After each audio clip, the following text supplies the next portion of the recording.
বাদশা হুমায়ুন বিরাট আকার ইন্তজাম করলেন রাজ দরবারে রসুলের মিলাদ দুরূদ দোয়ার অনুষ্ঠান হবে। আল্লাহর ওলি আসলেন, বাদশা নিজে ওযুর পানি এনে হুজুরের ওযু করাইলেন, পানি ঢেলে দিলেন, পা ধোয়াই দিলেন। একসাথে বলুন আল্লাহু আকবার। বাদশা নিজে হুজুরের পা ধোয়াই দিলেন। বাদশা বলতেছে, হুজুর এই বাদশাহী আমাদের আছে, কিন্তু আল্লাহ আপনাদেরকে দুনিয়া আখিরাতের বাদশাহী দিচ্ছে, কিন্তু খেদমতের সময় পা ধোয়াই দিল, ওযুর পানি ঢেলে দিল, তারপর নিয়ে বসছে, দোয়া করছে, কিন্তু খাই নাই, কারণ বাদশার খাবারে ঝামেলা আছে। কি কথা বললে?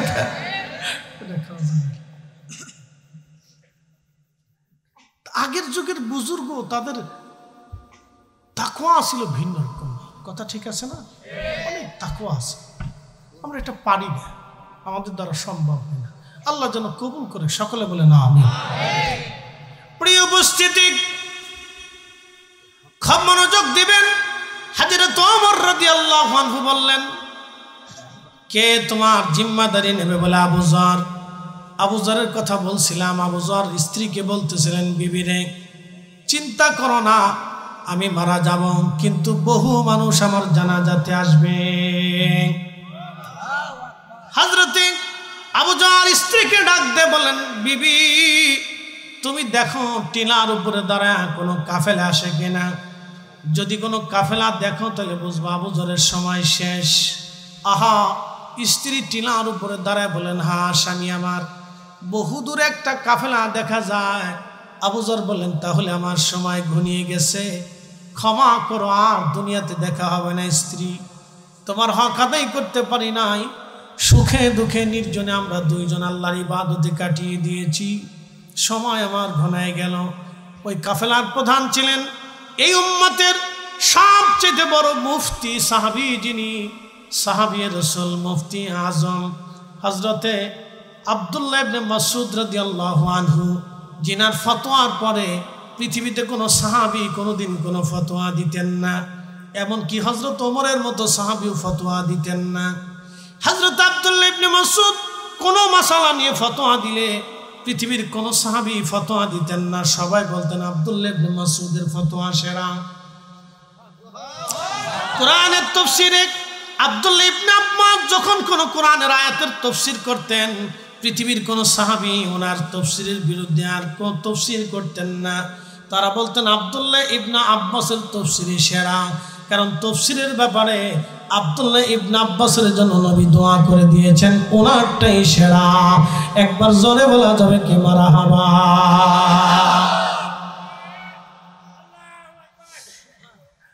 খুব মনোযোগ দিয়ে শুনে যাবেন। ঈশ্বর দিবাসী হযরত আবু যর বললেন, বিবি ক্ষমা করো। তিনি ইন্তেকাল করলেন। ইবনে মাসউদ তিনি চলে আসলেন কাফেলা নিয়ে। এসে দেখলেন রসুলের সাহাবী জাহিদ সাহাবী হযরত আব্দুল্লাহ গিফারি ইন্তেকাল করেছেন। তিনি জানাজা নামাজ পড়াইলেন, কাফন দাফন করলেন। কাফন দাফন করিয়া তিনি রওনা হয়ে চলে গেলেন। আর বললেন, রসুল যেটা বললেন আর সেটা সত্য পরিণত হলো। আব্দুল্লাহ ইবনে মাসউদ বলেন, খোদার দরবারে শুকর, আল্লাহর নবীর ভবিষ্যৎবাণীটা আমারে আল্লাহ আমাকে দিয়ে তার কাজ হাসিল করিয়েছে। বন্ধু আমার, সে আবু যর গিফারির দিকে তাকাইলেন। তিনি জাহেদ সাহাবী ছিলেন, খুব নরম দিলওয়ালা। যারা বড় আল্লাহ বলা হয় তাদের দিল সবসময় নরম হয়, তাদের দিল সব থাকে, তারা উত্তম দিলের অধিকারী হয়। কারণ দিল পরিচ্ছন্ন না হলে আল্লাহ ওয়ালা হওয়া যায় না। দিল ফ্রেশ হতে হয়, ওই দিলে হিংসা থাকবে না, রিয়া থাকবে না। আবার আসলেও আল্লাহ দিয়েছে, যাহা আসে আল্লাহর উপরে তারা নিজেদেরকে সফর্দ করে দেয়। যখন কোনো বুজুর্গ কোনো ব্যক্তি নিজেকে আল্লাহর কুদরতি কদমে সফর্দ করে, তখন তার ইজ্জত, তার খাবার, তার রিজিক, তার হায়াত, তার দৌলত সব কিছু আমার আল্লাহ নিজের নিয়ন্ত্রণে নিয়ে, দায়িত্ব নিয়ে আল্লাহ তাকে অলি বানাইয়া, বন্ধু বানাইয়া আল্লাহ রাব্বুল আলামিন তাকে কাছে টেনে নিয়ে যায়। তার দুইটা চোখ আল্লাহর চোখ হয়, তার দুইটা হাত আল্লাহর হাত হয়, তার দুইটা পা আল্লাহর পা হয়, তার দুইটা কান আল্লাহর কান হয়, তার জবানটাও আল্লাহর জবান হয়ে যায়। একবার জোরে বলা যাবে কে মারহাবা।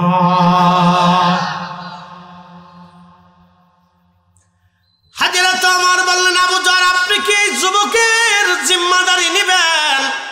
আবু যর গিফারি বললেন, হ্যাঁ আমিরুল মুমিনিন, আমি যুবকের জিম্মাদারি নিলাম, আপনি যুবকটাকে ছেড়ে দেন।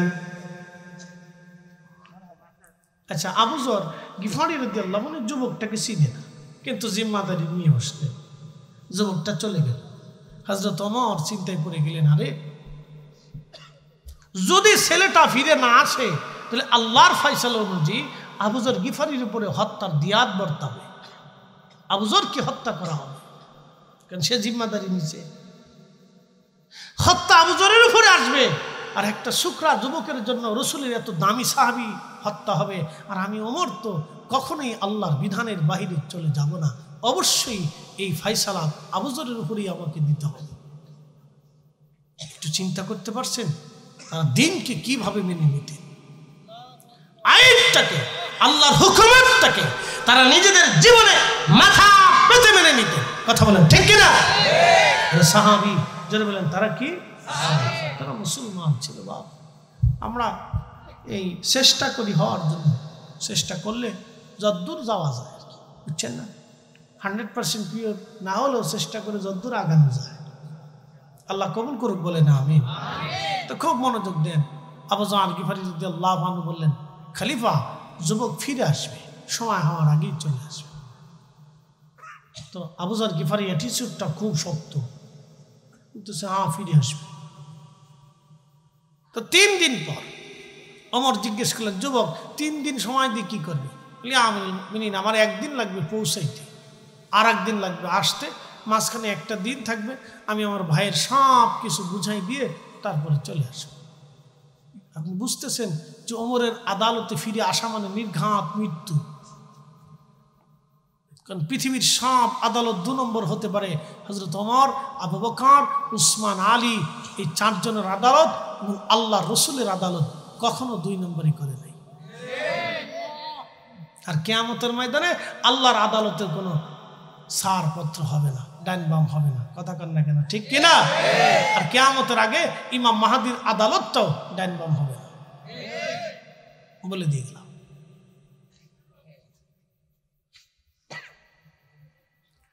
তো মনোযোগ দিবেন। হাজেরাতে আবু যর গিফারি বলতেছে, আমিরুল মুমিনিন, যুবক আবার ফিরে আসবে আমার মন বলে। 3 দিন পরে আসরের নামাজ পড়ে হযরতে ওমর বসে গেলেন। মসজিদে নববীর বারান্দায় হযরত ওমর বসে আছেন, বিচার হবে আজ। বাদীরা দাঁড়ানো, জিম্মাদারি জামিনদার আবু যর গিফারি দাঁড়ানো। সূর্য লালিমা হয়ে কুসুম আকৃতি হয়ে গেল, কিন্তু যুবক আসে না। সাহাবীরা কেঁদে ফেলে দিয়ে বললেন, হে বাদীরা, তোমরা ক্ষমা করে দাও, তোমরা ক্ষমা না করলে আজকে এই একটা শুকনা যুবকের জন্য নবীর একজন মহান সাহাবী আজ মারা যাবে। কারণ আমরা জানি পৃথিবী উল্টে গেল, হযরত ওমর আল্লাহর আইন থেকে বের হয়ে আসবে না। আপনি চিন্তা করতে পারছেন কিভাবে তারা আল্লাহকে ভয় পাইতেন। হযরত ওমর একদিন দাঁড়াইছে, খুতবা দিতেছে। তো শুনে নেন, খুতবা দেওয়ার সময় এক যুবক দাঁড়ায় বলল, আমিরুল মুমিনিন দাঁড়ান, খুতবা পরে দেন, আগে বলেন এই নতুন জুব্বা কই পাইছে। আপনি একটু চিন্তা করেন তো, সেদিনের ইসলাম, সেদিনের আইন কত চমৎকার ছিল। ইয়া আমিরুল মুমিনিন দাঁড়ান, খুতবা পরে দিবেন, নতুন জুব্বা কোথায় পাইলেন? আমরা জানি আপনার জন্য বাইতুল মাল থেকে একটা কাপড় বরাদ্দ হয়েছে, সেই কাপড়ে আপনার জুব্বা হওয়ার কথা না। এত বড় জুব্বা কই পাইলেন? বাকি কাপড় কোথার থেকে আসছে? এখানে আমাদের আজকে মাননীয় প্রধান অতিথি আছেন, যদি আমাদের দেশে সিস্টেম থাকতো যে প্রত্যেক মাসে বা 6 মাস অন্তর অন্তর প্রত্যেকটা সেকশন বাধ্যতামূলকভাবে নিরপেক্ষ ব্যক্তিদের কাছে তার কাজের হিসাবগুলি বুঝাই দিত, তাহলে আমাদের দেশে অনেক দুর্নীতি কমে যেত। কথা বল না কেন, ঠিক কিনা? প্রত্যেক সেকশন থেকে তারা নিজ নিজ কাজের হিসাবগুলি পুঙ্খানুপুঙ্খরূপে নিরপেক্ষ তদন্ত কমিটির কাছে দিতে হবে। অথবা মসজিদে দাঁড়াইয়া প্রত্যেক শাসা জেলা থানার মসজিদে দাঁড়াইয়া জুমার দিনে 1000 মানুষের উপস্থিতিতে তারা হিসাব বুঝাই দেবে, তাহলে তার কোনো ঝাপটা থাকবে না, কোনো ঝামেলা নাই। যেটা হযরত ওমর করতেন। আল্লাহ, ওমর ছিলেন, আপনি চিন্তা করতে পারছেন খেলাফত কিভাবে চালাইছে।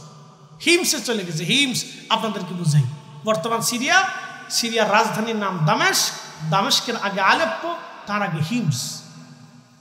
এই হিমসে হযরত ওমর চলে গেলেন। তো মসজিদে বসে আছেন, সবাইকে ডাক দিলেন জুমার দিনে। তো সবাই জুমার নামাজ আসছে। হযরত ওমর খুতবার আগে বললেন, মুসলমানরা, তোমরা বলো তোমাদের হিমসের যে গভর্নর সাইদ ইবনে আমের, তিনি রাসূলের সাহাবী, তার সম্পর্কে কি তোমাদের অভিযোগ আছে? সবার সামনে লোকেরা বলল, হা আমিরুল মুমিনিন, 3টা অভিযোগ আছে।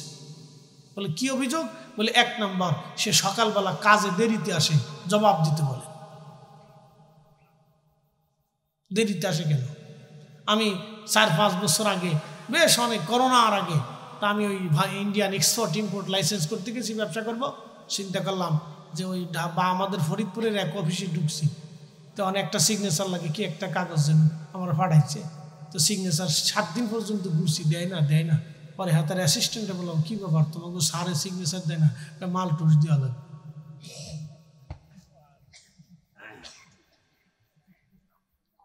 আমি বললাম, বেটা, আমি বৈধভাবে কাজ করতে আসছি, আমি বিদেশ থেকে মাল আমদানি করব, ব্যবসা করব, তোমার স্যারের টাকা দিতে হবে। তোমার স্যারের কি সরকার বেতন দেয় না? হুজুর, টাকা না দিলে কাজ হবে না, চলে যাবে। আমি বললাম, সর্বনাশ, প্রত্যেকটা সেক্টরে সরে ভরিয়ে গেছে। কি কথা কর না কেন? প্রবাসী দাদা, প্রবাসী, মনোযোগের সাথে কথাগুলি শুনবেন। একদিন আমরা গোরস্থানে চলে আসব। বাংলাদেশের সবচেয়ে বড় ধনী জি, তার জন্য 3.5 হাত। সবচেয়ে বেশি গরিব যিনি, তার জন্য 3.5 হাত। 1 ইঞ্চি বেশিও হবে না, কমও হবে না। কথা বলেন ঠিক কিনা? বাড়ি বাড়ি কররে মন, বাড়ি ঘর তোমার নাম। যেই বাড়িতে শুইবারে মন, কবর তাহার ঠিকানা। আল্লাহুম্মা আহা মাশাআল্লাহ, আল্লাহু আকবার। ওয়া আলা আলি সাইয়্যিদিনা। একটু জবানে লা ইলাহা, জোরে লা ইলাহা, হক লা ইলাহা, হাসবি রাব্বি জাল্লাল্লাহ, মা ফি কলব গায়রুল্লাহ, নূর মুহাম্মদ, লা ইলাহা ইল্লাল্লাহ, লা ইলাহা, লা ইলাহা, লা ইলাহা ইল্লাল্লাহ, মুহাম্মাদুর রাসূলুল্লাহ সাল্লাল্লাহু আলাইহি ওয়াসাল্লাম। দাদাপুর কেন্দ্রীয় গুরুস্থান মাদ্রাসার প্রাঙ্গণে 7ম বার্ষিক বিরাট ইসলামী জলসার সম্মানিত আজকের প্রধান অতিথি মাননীয় জনাব আলহাজ হাবিবুর রহমান হাবিব সাহেব, বিশিষ্ট রাজনীতি ব্যক্তিত্ব, বিএনপির চেয়ারপারসনের সম্মানিত উপদেষ্টা এবং আহ্বায়ক, বিশেষ অতিথি জনাব শামসুল আলম শামসু সাহেব, বীর মুক্তিযোদ্ধা রুহুল আমিন বিশ্বাস সাহেব, সোহরাওয়ালি প্রমাণিক সাহেব, রাজাউল আলম প্রমাণিক সাহেব সহ এলাকার সকল মুরব্বী, কলিজার টুকরো যুবক ভাইরা, পর্দানিশী নামাজ সম্মানিত মা বোন, আজকের অন্যতম আলোচক বিশিষ্ট আলিমে দ্বীন হযরতুল আল্লামা মৌলানা কামরুল হাসান জিহাদি সাহেব ঢাকা, অত্র প্রতিষ্ঠানের সম্মানিত উস্তাজুল সাতিজা এবং ছোট ছোট কলিজার টুকরো বাচ্চাগুলি, তলাবা ইকরাম, সকলের প্রতি আন্তরিক অভিনন্দন, মোবারকবাদ, শুকর এবং সুজুদ সে আল্লাহর জন্যে যিনি বহু মানুষের ভিতর থেকে যাচাই বাছাই করে এই প্রচণ্ড শীতের ভিতরে আল্লাহ আপনাকে এবং আমাকে কবুল করছেন। শীতের ডরে বহু মানুষ বাড়ি চলে গেছে, কিন্তু আপনি যান নাই। এখানে বসে থাকার জন্য কি কোনো জোর জবরদস্তি করা হয়েছে? চলে গেলে কি বেঁধে রাখা হবে? এখন কেন বসে আছেন? জবাব আল্লাহর জন্য। কথা ঠিক আছে না ভাই? আল্লাহর জন্য। এই যে যারা চলে গেল তারা ফের, আপনি বসে আছেন, আপনি পাস কেন? কোরআনে আল্লাহ ফয়সালা দিয়েছে, وَلَنَبْلُوَنَّكُمْ بِشَيْءٍ مِّنَ الْخَوْفِ وَالْجُوعِ وَنَقْصٍ مِّنَ الْأَمْوَالِ।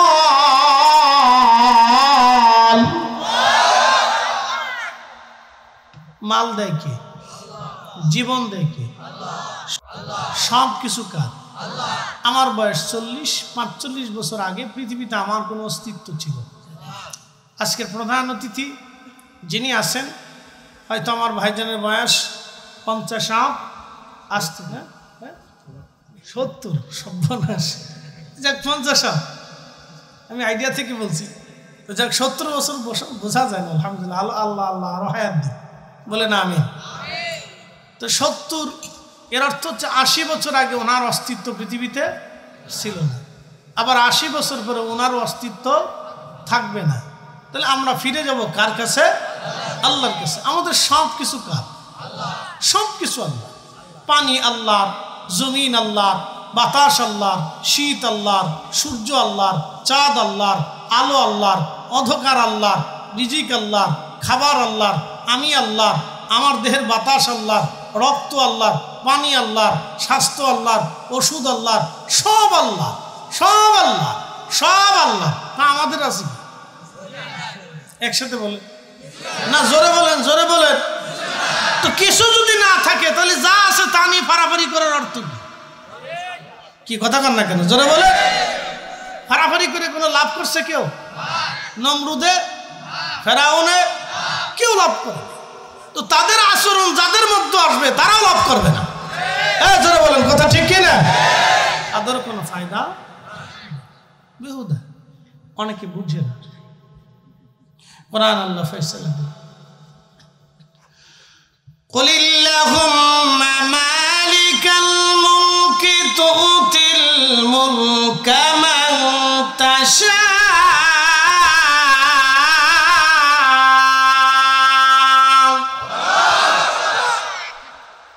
কোরআন শরীফ ভালো লাগে? কালাম কার? আর আল্লাহর জবানের কালাম এটা। হুজুর আপনি বলেন तमाम মুলকের মালিক আমি আল্লাহ। তুতিল মুলকা মান তাশাউ ওয়া তানজিউল মুলকা মিম্মান তাশাউ। বন্ধু বলে দেন, আমি যাকে খুশি তাকে রাজত্ব দিই, যার কাছ থেকে খুশি এটা সিনাই নিয়ে চলে যায়। রাজত্ব আমাদের ইচ্ছায় হয় না, আমাদের ভোটেও হয় না, আমাদের শক্তিতেও হয় না, ওনার ইচ্ছায় হয়। কথা ঠিক আছে না ভাই? কার ইচ্ছা? আল্লাহর ইচ্ছায়। প্রিয় উপস্থিতি, পৃথিবী বিখ্যাত জেনারেল হযরত খালিদ বিন ওয়ালিদ রাদিয়াল্লাহু আনহু, তিনি এত বড় একজন জেনারেল ছিলেন। পৃথিবীতে তিনি শত শত যুদ্ধে অংশগ্রহণ করেছেন, কোন যুদ্ধে তিনি একটা বারের জন্য হারেন নাই, কোন যুদ্ধে তিনি পরাজিত হন নাই, কোন যুদ্ধে তিনি শহীদ হন নাই। পৃথিবীর এত বড় জেনারেল কোন সেনাবাহিনীর মধ্যে নাই। রোম সাম্রাজ্য বলবেন তাদের মধ্যে এমন জেনারেল নাই। পার্সিয়ান সাম্রাজ্য 3500 বছর পৃথিবীতে টিকে ছিল।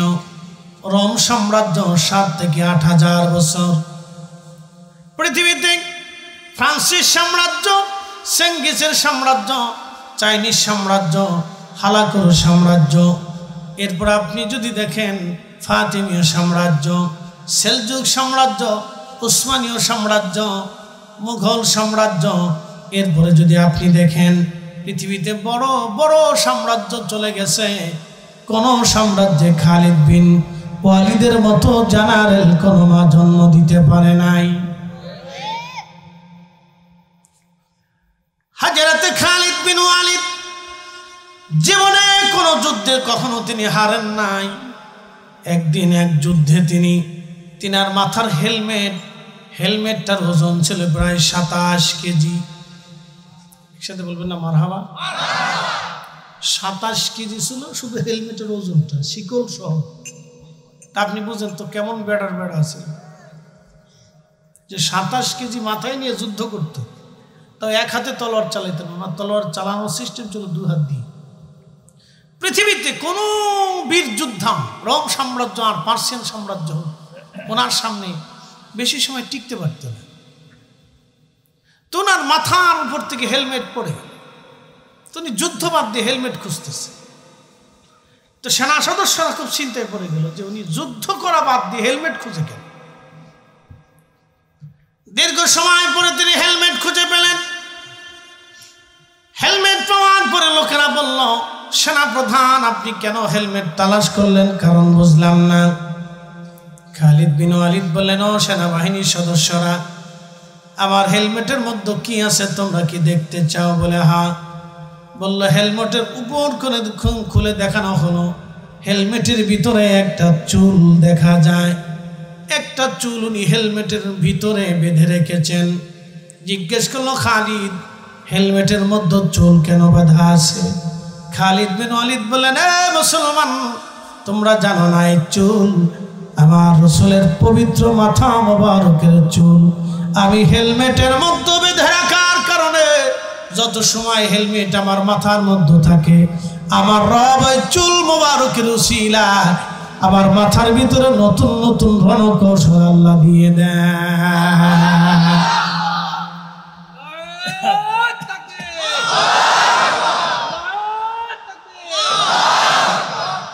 তেলের গাড়ি তেলে চলে,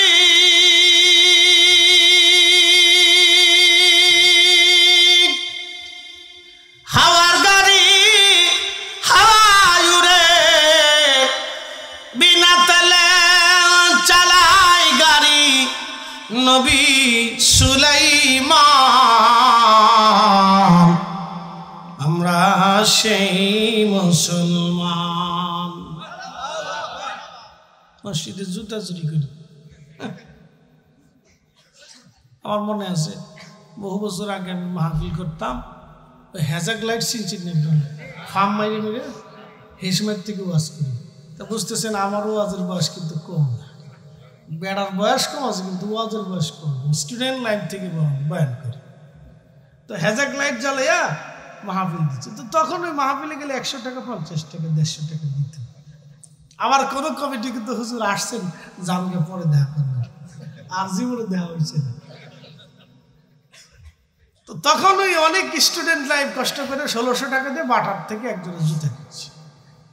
তো যুবক বয়স মাহফিল টাফিল করার জন্য জুতা পাই দিয়ে আসছে। স্টেজে উঠে দোয়া খায়ের করে নেমে দিয়ে আমার জুতাই নেই। এই যে মাইকটা ধরে বললাম তোকে আল্লাহর দোহাই লাগে আমার জুতা জোড়া দিয়েছে। আমি অনেক কষ্ট করে জুতা কিনছি রে, তা আর দিল না। আর এক মুসল্লিকা হুজুর আমার শিরে এক জোড়া প্লাস্টিক আছে, দেন এটি নিয়ে যায়। এরপর থেকে আমি আর দামি জুতা কিনি না। আমার সব দামি, সব দামি, আমার গাড়িটাও দামি। আমি 55 লাখ টাকার গাড়িতে চলি, কিন্তু জুতা দামি কিনি না, সরে লে যাই না। প্রত্যেক মাহফিলে এই সরে জুতা নিয়ে যাও, টার্গেট করে যে হুজুরের জুতা বালানি দেখে আমি বললে যাবো, যাও গে খয়রাতে একটা নিয়ে যাবো।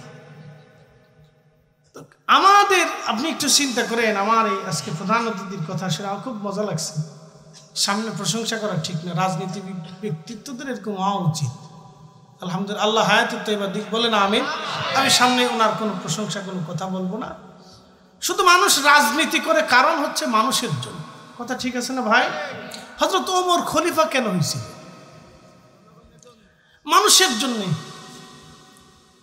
আল্লাহ রাসূল বলেন আস-সুলতানু যিল্লুল্লাহি ফিল আরদ, শাসক গোষ্ঠীরা হলো জমিনে আল্লাহর ছায়া। একসাথে বলবেন আল্লাহু আকবার। আল্লাহ কি সবাইরে খাবার দেয় না? হিন্দুরে দেয় না, বৌদ্ধরে দেয় না, খ্রিস্টানরে দেয় না, নাস্তিকরে দেয় না? সবাইরে যদি আল্লাহ খাবার দিতে পারে তো শাসক গোষ্ঠী সবাইরে খাবার দিবে। কি কথা কর না কেন? আল্লাহ সবাইরে যেমন নিরাপত্তা দেয়, সে শাসক গোষ্ঠী সবাইরে নিরাপত্তা দেবে। আল্লাহ যেমন ইনসাফ ন্যায় নীতিটাকে আল্লাহ প্রতিষ্ঠিত করার জন্য নবী রাসূল পাঠিয়েছেন, তো শাসকরা পৃথিবীতে ন্যায় নীতি প্রতিষ্ঠিত করবে। কি কথা কর না কেন?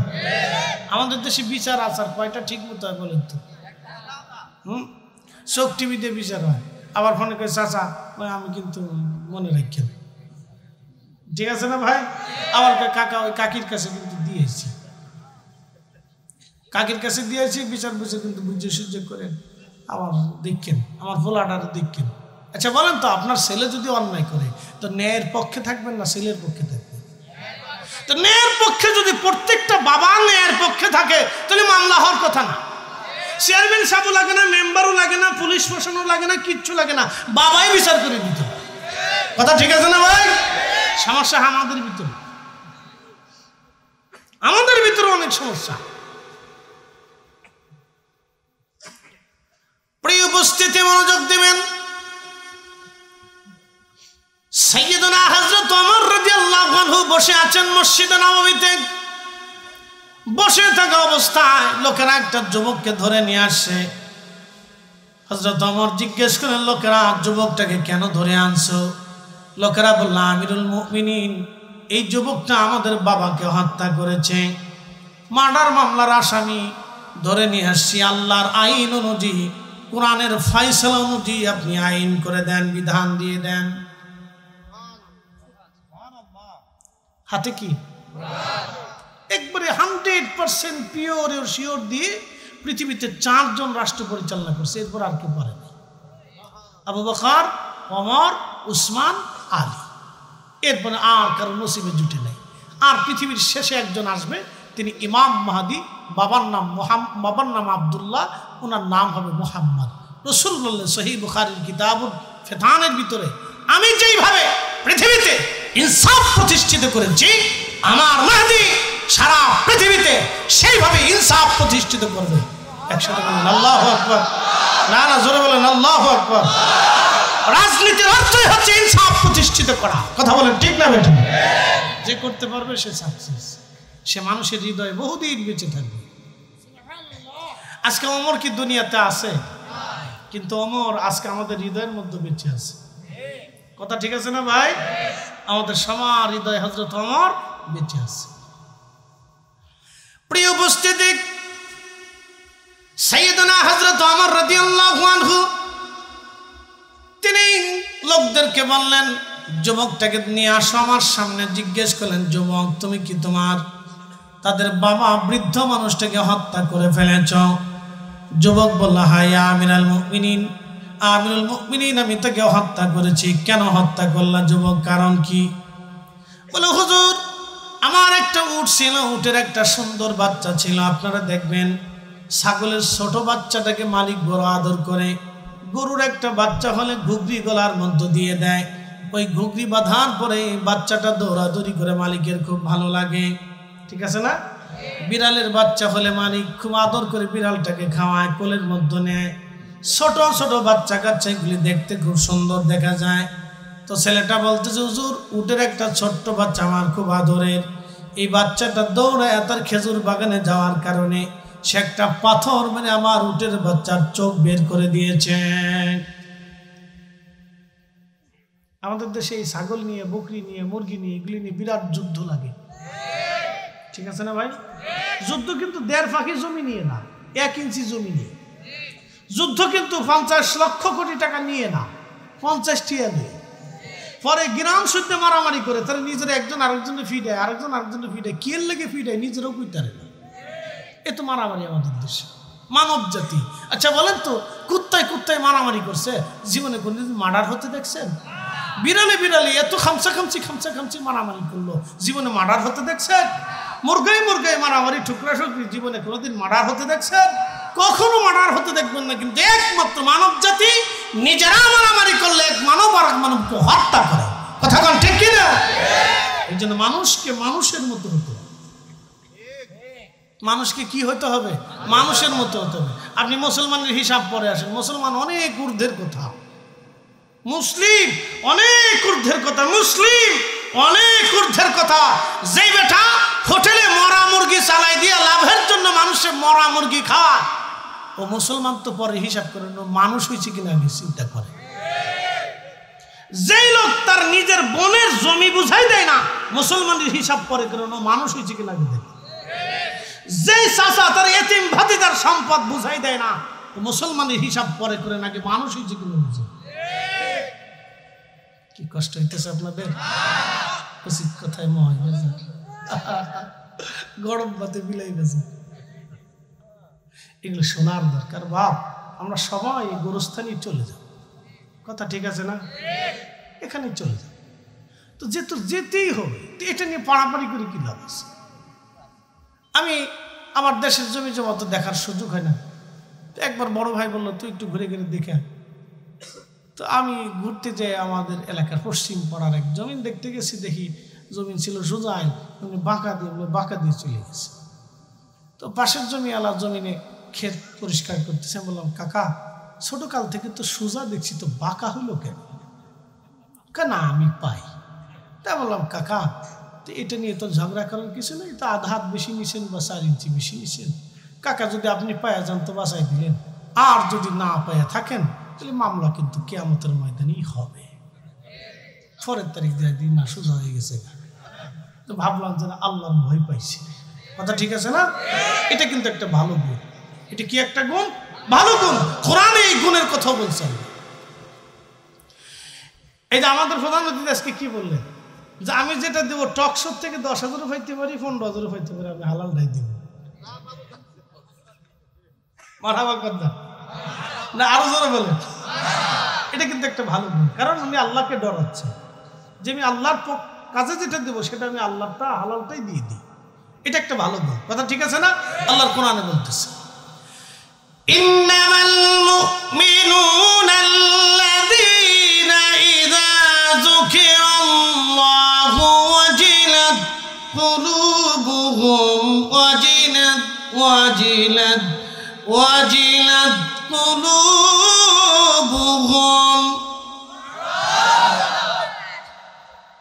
কিছু সময় বসা যাবে ইনশাআল্লাহ, কথাগুলি শোনা জরুরি। আল্লাহ বললেন, হাবিব উম্মতকে বলে দেন উম্মতকে, নিশ্চয় তারাই মুমিন হবে যাদের অন্তরে আল্লাহর শরণ আসার সঙ্গে সঙ্গে অন্তরটা আল্লাহর ভয়ে থরথর থরথর করে কাঁপতে থাকে। তারা মুমিন মুমিন মুমিন। এরপরে আল্লাহ বললেন, ওয়াইদা তুলিয়াত আলাইহিম আয়াতুহু যাদাতুহুম ঈমানা।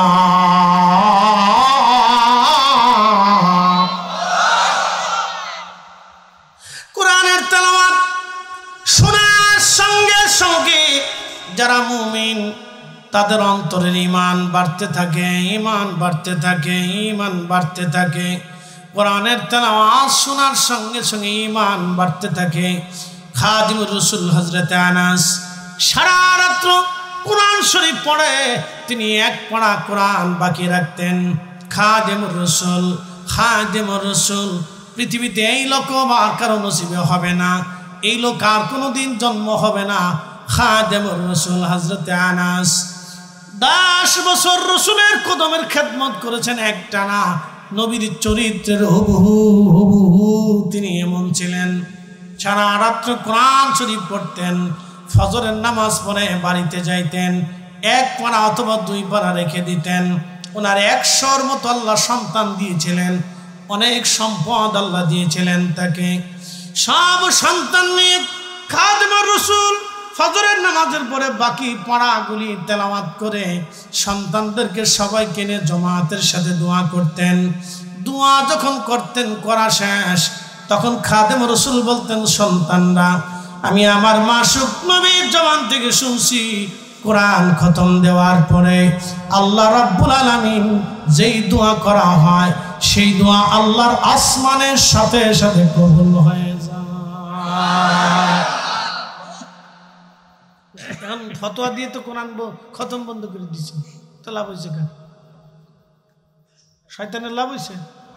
মুসলমানের ঘরে কোরআনের তেলাওয়াত হবে না তো হিন্দুর ঘরে হবে? মুসলমানের বাড়ি কোরআন খতম হবে না তো খ্রিস্টানের বাড়ি হবে? কি কথা কর না কেন? মুসলমানের ঘরে কোরআনের তেলাওয়াত হবে। এই জন্য আমি মনে করি প্রত্যেক মুসলমানের ঘরে ঘরে কোরআন খতম হোক। কি কথা কর না কেন? আবার এক হুজুরে ফতোয়া দিচ্ছে কোরআন বুঝে না পড়লে কোনো সওয়াব নাই। তোমার কইছে কেটে এটা? হ্যাঁ, ফাজিল কোথাকা। আল্লাহ রসুল বললেন কোরআনের 1 হরফে 10 নাকি, বুঝে পড়লেও 10, না বুঝে পড়লেও 10, মুখস্থ পড়লেও 10, দেখে পড়লেও 10। একসাথে বলবেন আল্লাহু আকবার। এখন রসুলের চেয়ে বড় বড় ফতোয়া যখন আইছে তখন বুঝতে হবে এখানে শয়তানের কারসাজি আছে। মেডিনা জাজি কোরআন খতম বন্ধ করাই দিয়ে আপনি সুদ বন্ধ করাইতে পারছেন? হ্যাঁ, ঘুষ বন্ধ করাইতে পারছেন? জানা বন্ধ করাইতে পারছেন? বেহাপনা বন্ধ করাইতে পারছেন? হ্যাঁ, ওই যে ঢাকাতে কনসার্ট হলো, কনসার্ট, পাকিস্তানে শিল্পী এসে, আমি জীবনে তার কোনোদিন গান শুনিনি। সর্বনাশ, দুনিয়ার মানুষ বলে তার লাগে পাগল। হারি সর্বনাশ, কত লক্ষ টাকা দিছে, কি দিছে না দিছে আমি জানি না, সেটা যার যার দেয় দিক। কিন্তু আমার আফসোস হলো গান শুনতে আসার পরে ঢাকা স্টেডিয়ামে হাজার হাজার হাজার হাজার যুবতী নারী হাফ প্যান্ট পরে, জিন্সের প্যান্ট পরিয়ে, এই টি শার্ট গায়ে দিয়ে আর গেঞ্জি গায়ে দিয়ে, ক্যাপ মাথায় দিয়ে হাজার হাজার যুবতী নারী, পুরুষ আর পুরুষ, লেডা আর লেডি, টোনা আর টনি, অন্ডিস আর জন্ডিস একসাথে এসে যে বেহাপনা করলো, এটাই হচ্ছে কিয়ামতের আলামত। কথা কন না কেন? তো কোরআন খতম বন্ধ করে দিতে আমরা এটা বন্ধ করতে পারি নাই। আল্লাহ আমাদেরকে, আলেমদেরকে কোরআন খতম বন্ধ করার জন্য দুনিয়াতে পাঠায় নাই। আল্লাহ আলেমদেরকে পাঠিয়েছে দুনিয়া থেকে বেহাপনা বন্ধ করার জন্য, জানা বন্ধ করার জন্য, অন্যায় বন্ধ করার জন্য, সুদ বন্ধ করার জন্য, ঘুষ বন্ধ করার জন্য, দুর্নীতি বন্ধ করার জন্য, অন্যায় বিচার বন্ধ করার জন্য, ন্যায় ইনসাফ প্রতিষ্ঠিত করার জন্য। আমরা আল্লাহ পাঠাইছি এক কাজে, আমরা করি আর এক কাজ। প্রিয় বন্ধু আমার, কোরআন খতমের পরে যে দোয়া হয়, খাদেম রসুল হযরত আনাস বললেন, সন্তানরা, আমার রসুল বলেছেন এই দোয়া আল্লাহর দরবারে দ্রুত গতিতে কবুল হয়ে যায়। সেই জন্য আমি তোমাদেরকে নিয়ে ফজরের পরে কোরআন খতম করে তোমাদেরকে নিয়ে দোয়া করি। বন্ধু, একা একা নামাজ পড়ার চাইতে জমাতে নামাজ পড়া ভালো, একা একা জিকির করার চাইতে জমাতে করা ভালো। এই জন্য হজ একা একা হয় না, জমাতেই হজ হয়। নামাজ একা একা হয় না, জমাতে নামাজ হয়। তারাবি জমাতে হয়, ঈদুল ফিতর জমাতে হয়। মাহফিল একা একা হয় না, জমাতের সাথে মাহফিল হয়। এত কাজ জমাতে হলো, ফতোয়া হলো না। খালি দোয়া জমাতে করতে গেলে ফতোয়া বেদাত। কি কথা কন না কেন? বুঝে ন্যায় অন্যায় বুঝে যাবেন। আমি দলিল দেব না, দলিল আমার কাছে ভুরি ভুরি আছে। আমার ঘরে 10 লক্ষ টাকার কিতাব আছে, ভুরি ভুরি দলিল আমার কাছে আছে। দলিল দেব না, আপনাকে বুঝিয়ে যাচ্ছি। জমাতে নামাজ হলো, জমাতে জিকির হলো, জমাতে হজ হলো, বিশাল বড় ইজতেমা হলো, বিশাল বড় ময়দান হলো, ইসলামী মহাসম্মেলন হলো, জমাতে জিকির হলো, সব জমাতে হয়। কোরআন তেলাওয়াত খতমটা কোরআন শরীফ হাফেজরা জমাতে লাইন ধরে কোরআন তেলাওয়াত করে মুখস্থ করতেছে হাফেজরা। হাদিস জমাতে সাথে পড়া হয়, ক্লাসে পড়া হলো, খালি দুয়ার বেলায় বেদাতের হতো। কেন ভাই? কারণটা এগুলি বন্ধ করে তো আমরা সুদ বন্ধ করতে পারি নাই। পারছি ভাই? হারিনি তো। তো এটা বন্ধ করে লাভ হইল কি? যদি দোয়া বন্ধ করার কারণে বেহায়াপনা বন্ধ হইতো তাহলে বুঝতাম যে হ্যাঁ একদিক দিয়ে বন্ধ হয়েছে আর একদিক দিয়ে লাভ হয়েছে, 50-50। তো একটা বন্ধ হওয়ার পরে আর একটা তো বন্ধ করতে পারি নাই, তার মানে বোঝা গেল আমি দোনোটাই লস করছি। কথা ঠিক আছে না ভাই? 50 এখানেও লস, 50 এখানেও লস। অতএব একটা লাভ থাকো, আর একটা লস চলতেছে, কিন্তু লাভ তো একটা থাকো।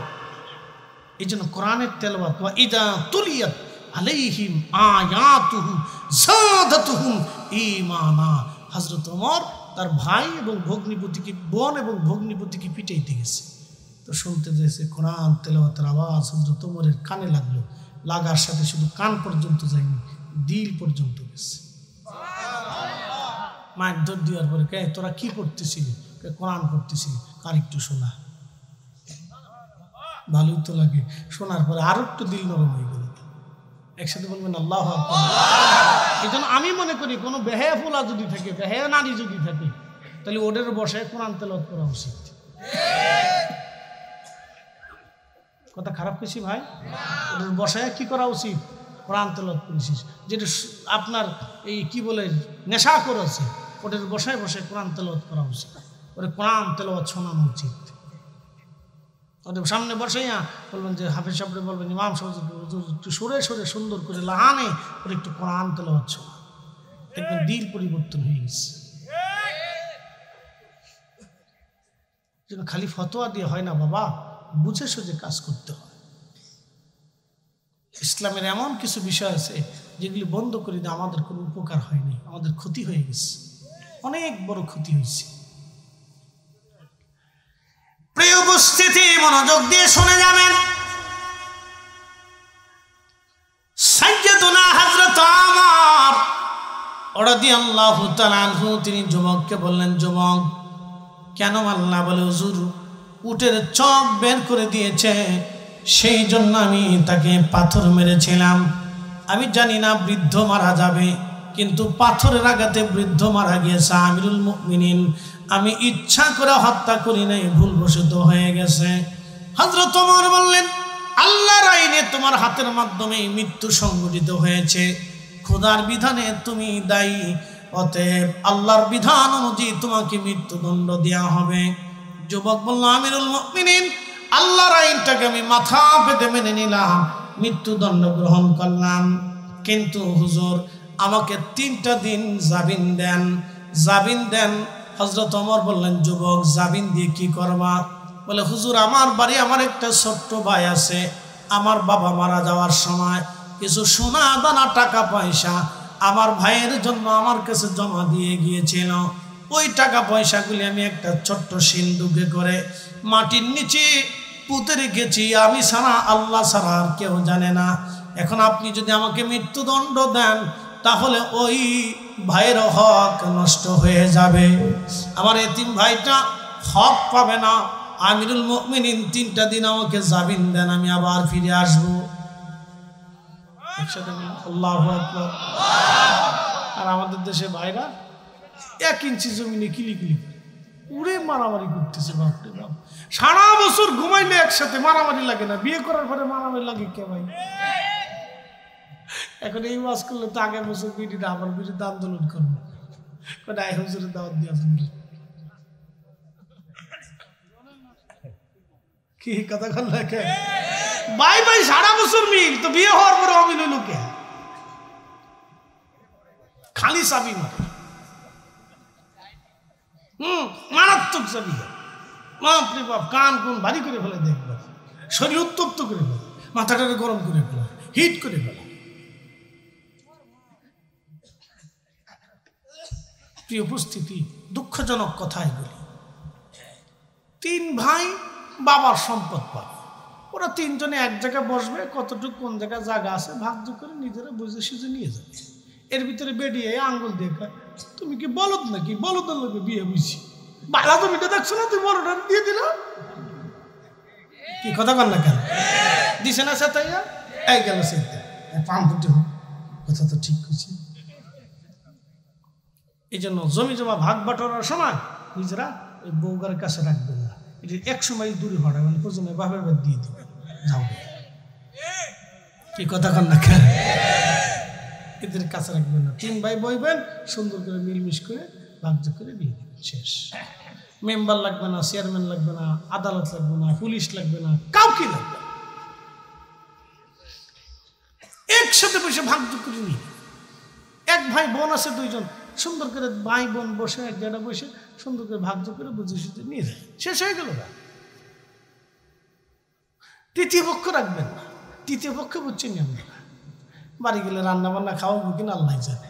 তৃতীয় পক্ষ রাখেন না। কোন যে বাদ যাও, বাপের বাদ যে ঘুরে গিয়ে আসো, তোমার চিন্তা করতে হতো না। আমার বাহের জমিন আমরা বুঝতাম। কি কথা আছে না, ঠিক না? ঠিক এইখান থেকে করে যাবেন, বাদ যে ঠিক করবে, তুমি বুঝবে জ্বালা কালে বাদ যে ঠিক কর। প্রিয় উপস্থিতি, মনোযোগ দিবেন। হযরত ওমর বললেন, যুবক তুমি যে জামিন নিবা, কিন্তু তোমার জিম্মাদারি কি হবে বলো? যুবক বলল, আমিরুল মুমিনিন, মদিনাতে আমার কোনো পরিচিত কেউ নাই, কে জিম্মাদারি হবে? হযরত ওমর বললেন, দেখো সাহাবীদের মধ্যে কেউ জিম্মাদারি নেয় কিনা, কারণ পৃথিবীর সব ব্যক্তির চাইতে সাহাবীরা ছিলেন ভিন্ন রকম, ভিন্ন রকম, ভিন্ন রকম। সাহাবী সাহাবী সাহাবী সাহাবী। কত রজনী ক্ষুধার্ত থেকে যুদ্ধ, আপনি কল্পনা করতে পারবেন? হযরত আব্দুল্লাহ বিন রাওয়াহা মুতার প্রান্তরে একাধারে 3 দিন ক্ষুধার্ত থেকে যুদ্ধ করেছিলেন। পারবেন? একটা দিন ক্ষুধার্ত থেকে একটু হেঁটে দেখেন, তারা যুদ্ধ করেছে। 3 দিন ক্ষুধার্ত থেকে জিহাদ করেছে, ক্লান্ত হন নাই, তারপরে শহীদ হয়েছে। একসাথে বলবেন আল্লাহু আকবার। না, হাত উঁচু করে বলেন আল্লাহু আকবার, জোরে বলেন আল্লাহু আকবার। তেলের গাড়ি তেলে চলি,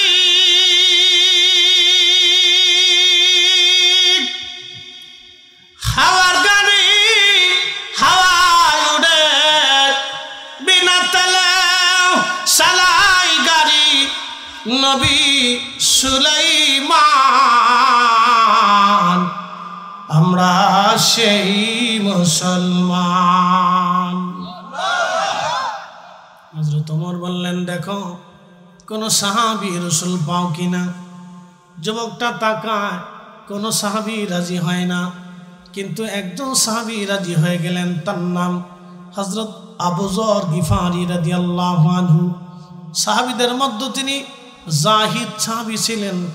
জাহিদ আরবি শব্দ, এর অর্থ হলো দুনিয়া বিরাগী, যারা দুনিয়াকে লাথি মেরে শুধু আল্লাহর জন্য নিজেকে নিবেদিত করতেন, তাদেরকে জাহিদ বলা হয়। এটাকে আরবিতে বলা হয় মুজাহাদা। পৃথিবীর বহু ওলি মুজাহাদা করে ঘুমিয়ে গেছেন। শাহজালাল ইয়ামানি মুজাহাদা করেছেন, হযরতে খাজা মাইনুদ্দিন চিশতি আজমেরি মুজাহাদা করেছেন, বাকি বিল্লাহ মুজাহাদা করেছেন, মুজাদ্দিদ আল ফিসানি সিরহিন্দি ফারুকি মুজাহাদা করেছেন, হযরত উসমান হারুনি মুজাহাদা করেছেন, বাইজিদ বোস্তামি মুজাহাদা করেছেন, ইমাম আজম আবু হানিফা মুজাহাদা করেছেন, ইমাম শাফিঈ মুজাহাদা করেছেন। যার কারণে জায়নামাজ বিছায়া নদীর উপরে তারা নামাজ পড়েছেন। ইমাম মালিক মুজাহাদা করেছেন ৮০ বার না ১০০ বার আমার রাসূলের সাথে স্বপ্নে কথা হয়েছে। ইমাম আহমদ ইবনে হাম্বল মুজাহাদা করেছেন ১ বার ২ বার না ৮০ বার আমার নবীর সঙ্গে স্বপ্নে কথা হয়েছে। একবার জোরে বলা যাবে আল্লাহু আকবার। ইমাম বুখারী মুজাহাদা করেছে। ইমাম বুখারী ইন্তেকালের ১৬ বছর পর্যন্ত উজবেকিস্তানের বুখারা, ওনার মাজার থেকে ১৬ বছর পর্যন্ত সুবহান আসতো। কেন আসতে কোন কেন জোরে বলেন। ইমাম হাজার আসকালানি ফাতহুল বারি শরহে বুখারীর মুকদ্দমাতে লিখছেন, হাফেজল না, খুব ভালো করে শুনবেন, ১৬ বছর পর্যন্ত ওনার কবর থেকে বেহেশতের ঘ্রাণ এসেছে। কেন? শুধু রাসূলের হাদিসের খেদমতের জন্য, নবীর হাদিসের খেদমতের জন্য। যদি একজন ইমামের এই মর্যাদা হয়, তাহলে রাসূলের মর্যাদা কত? একসাথে বলবেন আল্লাহু আকবার। নবীর হাদিসের জবানের কথা খেদমতের জন্য যদি একজন ইমামের কবর যদি 16 বছর পর্যন্ত সুঘ্রাণ আসে, তাহলে আপনি বলুন রাসূল করিমের রওজা মুবারকের দাম কত হতে পারে?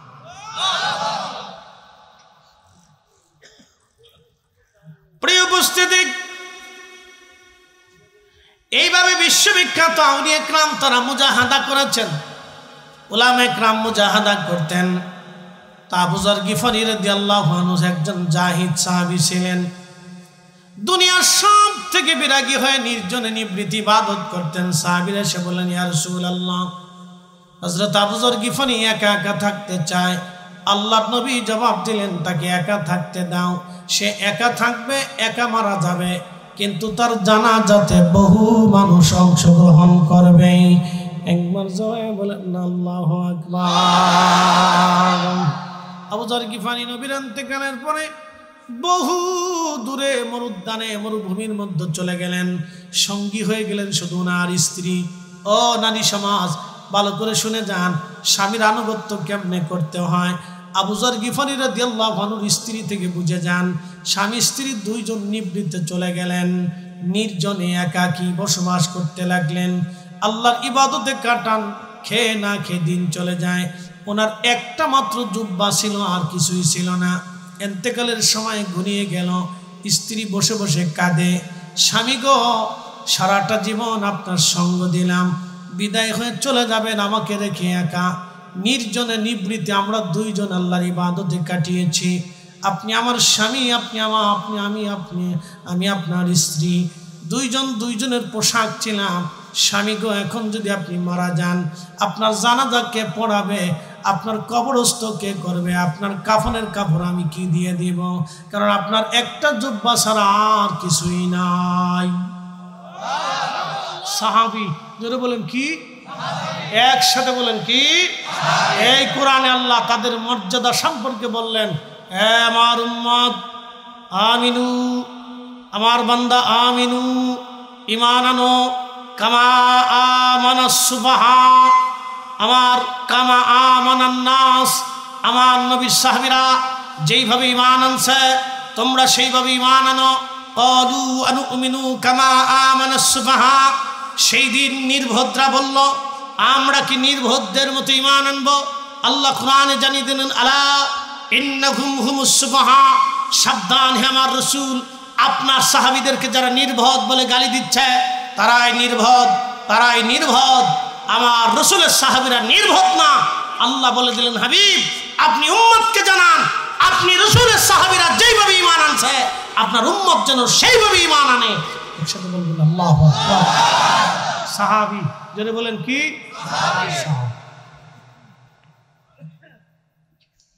অ্যাটেনশন, উঠেন কে? এই যে মুরব্বী, আচ্ছা একে যান, দুয়ে যান না, কিন্তু না, বেশি শীত পড়তেছে তো একাইতেই পারে, কিছু করার নেই, এমনি আয়া পড়ে, পানি না খেলেও আয়া পড়ে। যেমনি ঠান্ডা, বাপরে বাপ, আল্লাহ ঠান্ডা দিয়ে খুশি, আমরা হয়ে খুশি। একসাথে বলেন আল্লাহু আকবার। মাঝে মধ্যে একটু সিল্লা ফিল্লা দিয়ে শরীরটাকে গরম রাখতে হবে, এতে ফেরা গরম রাখার দরকার। তখন মনোযোগ দেন। হযরতে আবু যর গিফারী রাদিয়াল্লাহু আনহু স্ত্রীকে বললেন, বিবি রে, তুমি চিন্তা করো না, আমার রাসূল আমাকে একটা কথা বলে দিয়েছে, আমরা থাকবো একা, মারা যাবো একা, কিন্তু বহু মানুষ আমার জানাজাতে আসবে। বিবি, পৃথিবীর আকাশ ভাঙবে, সাগর শুকাবে, আর পৃথিবী পুড়ে যাবে, আমার রাসূল যাহা বলেছে এটাই হবে। একসাথে বলুন আল্লাহু আকবার। কারি কোরআন তেলাওয়াতের পরে দুইটা শব্দ উচ্চারণ করে। এক নম্বর বলেন সাদাকাল্লাহুল মাওলানাল আযীম, আল্লাহ সত্য কথা বলেছে। এরপর আবার কারি বলে ওয়া সাদাকা রাসূলুহুন নাবিয়্যুল হাবিবুল কারীম, আমার রাসূলও সত্য কথা বলেছে। একসাথে বলুন মারহাবা। আল্লাহ সত্যবাদী। কে সত্যবাদী? তারপরে কে সত্যবাদী? এরপরে আর কেউ নেই। এরপর আর কেউ আছে দেখাইতে পারবেন? আল্লাহর পরে রসুল, জোরে বলেন আল্লাহর পরে রসুল। এরপরে আর কেউ সত্যবাদী আছে? আর কেউ সত্যবাদী? এরপরে আল্লাহ আর কাউকে সত্যবাদীর তালিকায় আনেন নাই, কোরআনে তার প্রমাণ দিয়ে দিচ্ছেন। মাইয়ুতির রাসূল ফাকাদ আতা আল্লাহ,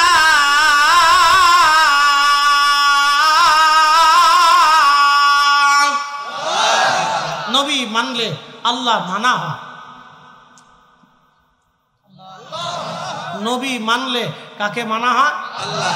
এই জন্য হানজালা গোসল বাদ দিয়ে উহুদে যে যুদ্ধ করেছিলেন, হানজালা জানতেন রাসূলের জন্য জীবন দিলে আল্লাহর জন্য জীবন দেওয়া হয়। কুল ইন কুনতুম তুহিব্বুনাল্লাহা ফাত্তাবিউনি ইউহিব্বুকুমুল্লাহ।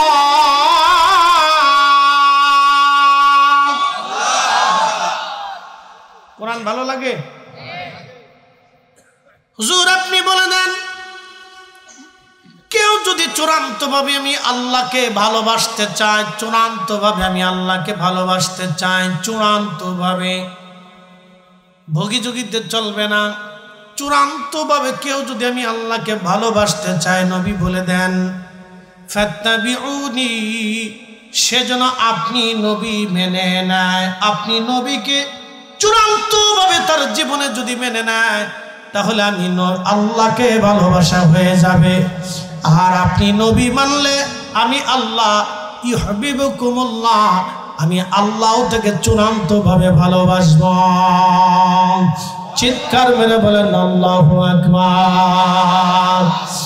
আমি যদি আরব হতাম, মদিনারি পথ, সেই পথ দিয়ে হেঁটে যাইতেন নূর নবী হযরত,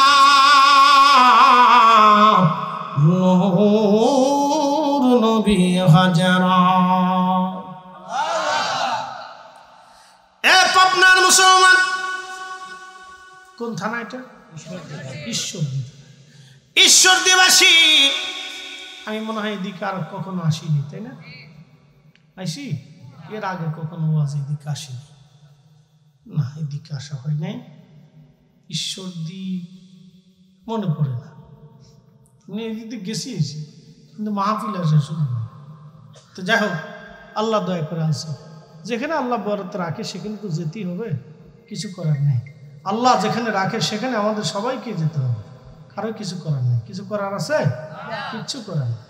জ্বালা যন্ত্র, মোবাইলটা নিয়ে একটা ফেরার ভিতরেছি, দিন বউ রেখে আইতেই থাকে, থামে না। এলে বন্ধ করেছে, থাক, দরকার নেই। কালকে 2টে পর্ব করবো, তারপরের দিন 3টে। খালি আপনাদের এদিকে আইলি আর হয় না। আর ঢাকার থেকে একবারে চট্টগ্রাম পর্যন্ত, সিলেট 2 লেনে রাস্তা দিয়ে হেঁটে যাবেন, দোকানদারকে যে হরিদি হুজুরে চিনেন, সব চিনে। একবারে কক্সবাজার হোটেলে যাবেন, যে হুজুরে চিনেন, ও তাও চিনে। এদিকে আমার কোণাঞ্চল, একটা পর একটা হাতা শত শত মাহফিল করি, 2টে 3টে 4টে 5টাও ফজরে পর্যন্ত মোনাজাত দিই। হুজুর ফজরই আয়, তো যাই দেখি হাজার হাজার মানুষ বই রয়েছে। হুজুর ভালো লাগে, তো ভালো লাগলে কি করার আছে, বাইটে বুটে খান, কি করবে। একসাথে বলি না আল্লাহু আকবার, চলবে? ফজর জোরে বলেন, ফজর বলেন ইনশাআল্লাহ। থাকা লাগবে না, নেকি হয়ে গেছে, তোর বাইর চলে যা, থাকা লাগবে না, নেকি হয়ে গেছে। বলে হুজুর নেকি কেমনে পাইলাম? আপনি মুসা আলাইহিস সালামের উম্মত হলে 1 সেকেন্ড বেশি পাইতেন না, যত টাইম থাকবেন তত টাইম। শুধু এই নবীর উম্মত হওয়ার কারণে আপনি বসে থাকা লাগবে না, নিয়ত করছেন, সারা রাত্র লেখা হয়ে গেছে। রাসূলের দুরূদ শরীফ পড়ে ঘুমাইতে থাকবে। আল্লাহর নবী দুরূদ পড়ে ঘুমান, আপনি ঘুমিয়ে পড়েছেন, ঘুমে ঘুমে ঘুমে দুরূদ শরীফ পড়তে পড়তে ঘুমাইলেন। সারা রাত্র আপনি ঘুমাবেন, কিন্তু ফেরেশতা ঘুমাবে না। কিরামান কাতিবিনা ইয়ালামুনা মা তাফআলুন।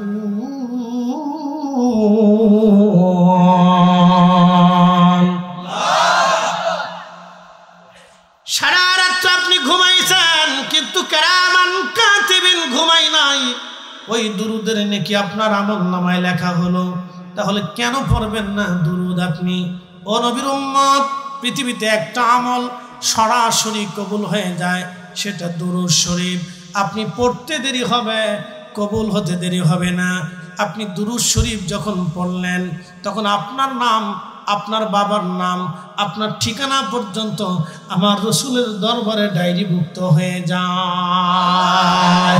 এই জন্য আগের যুগের আউলিয়া একরাম, উলামা একরাম বাড়িতে ঘরেতে মিলাদ অনুষ্ঠান করাইতেন, মিলাদ শরীফ দিতেন, দুরূদ শরীফ পড়ায়া জিকির করায়া এরপরে দোয়ার মাধ্যমে শুরু করতেন।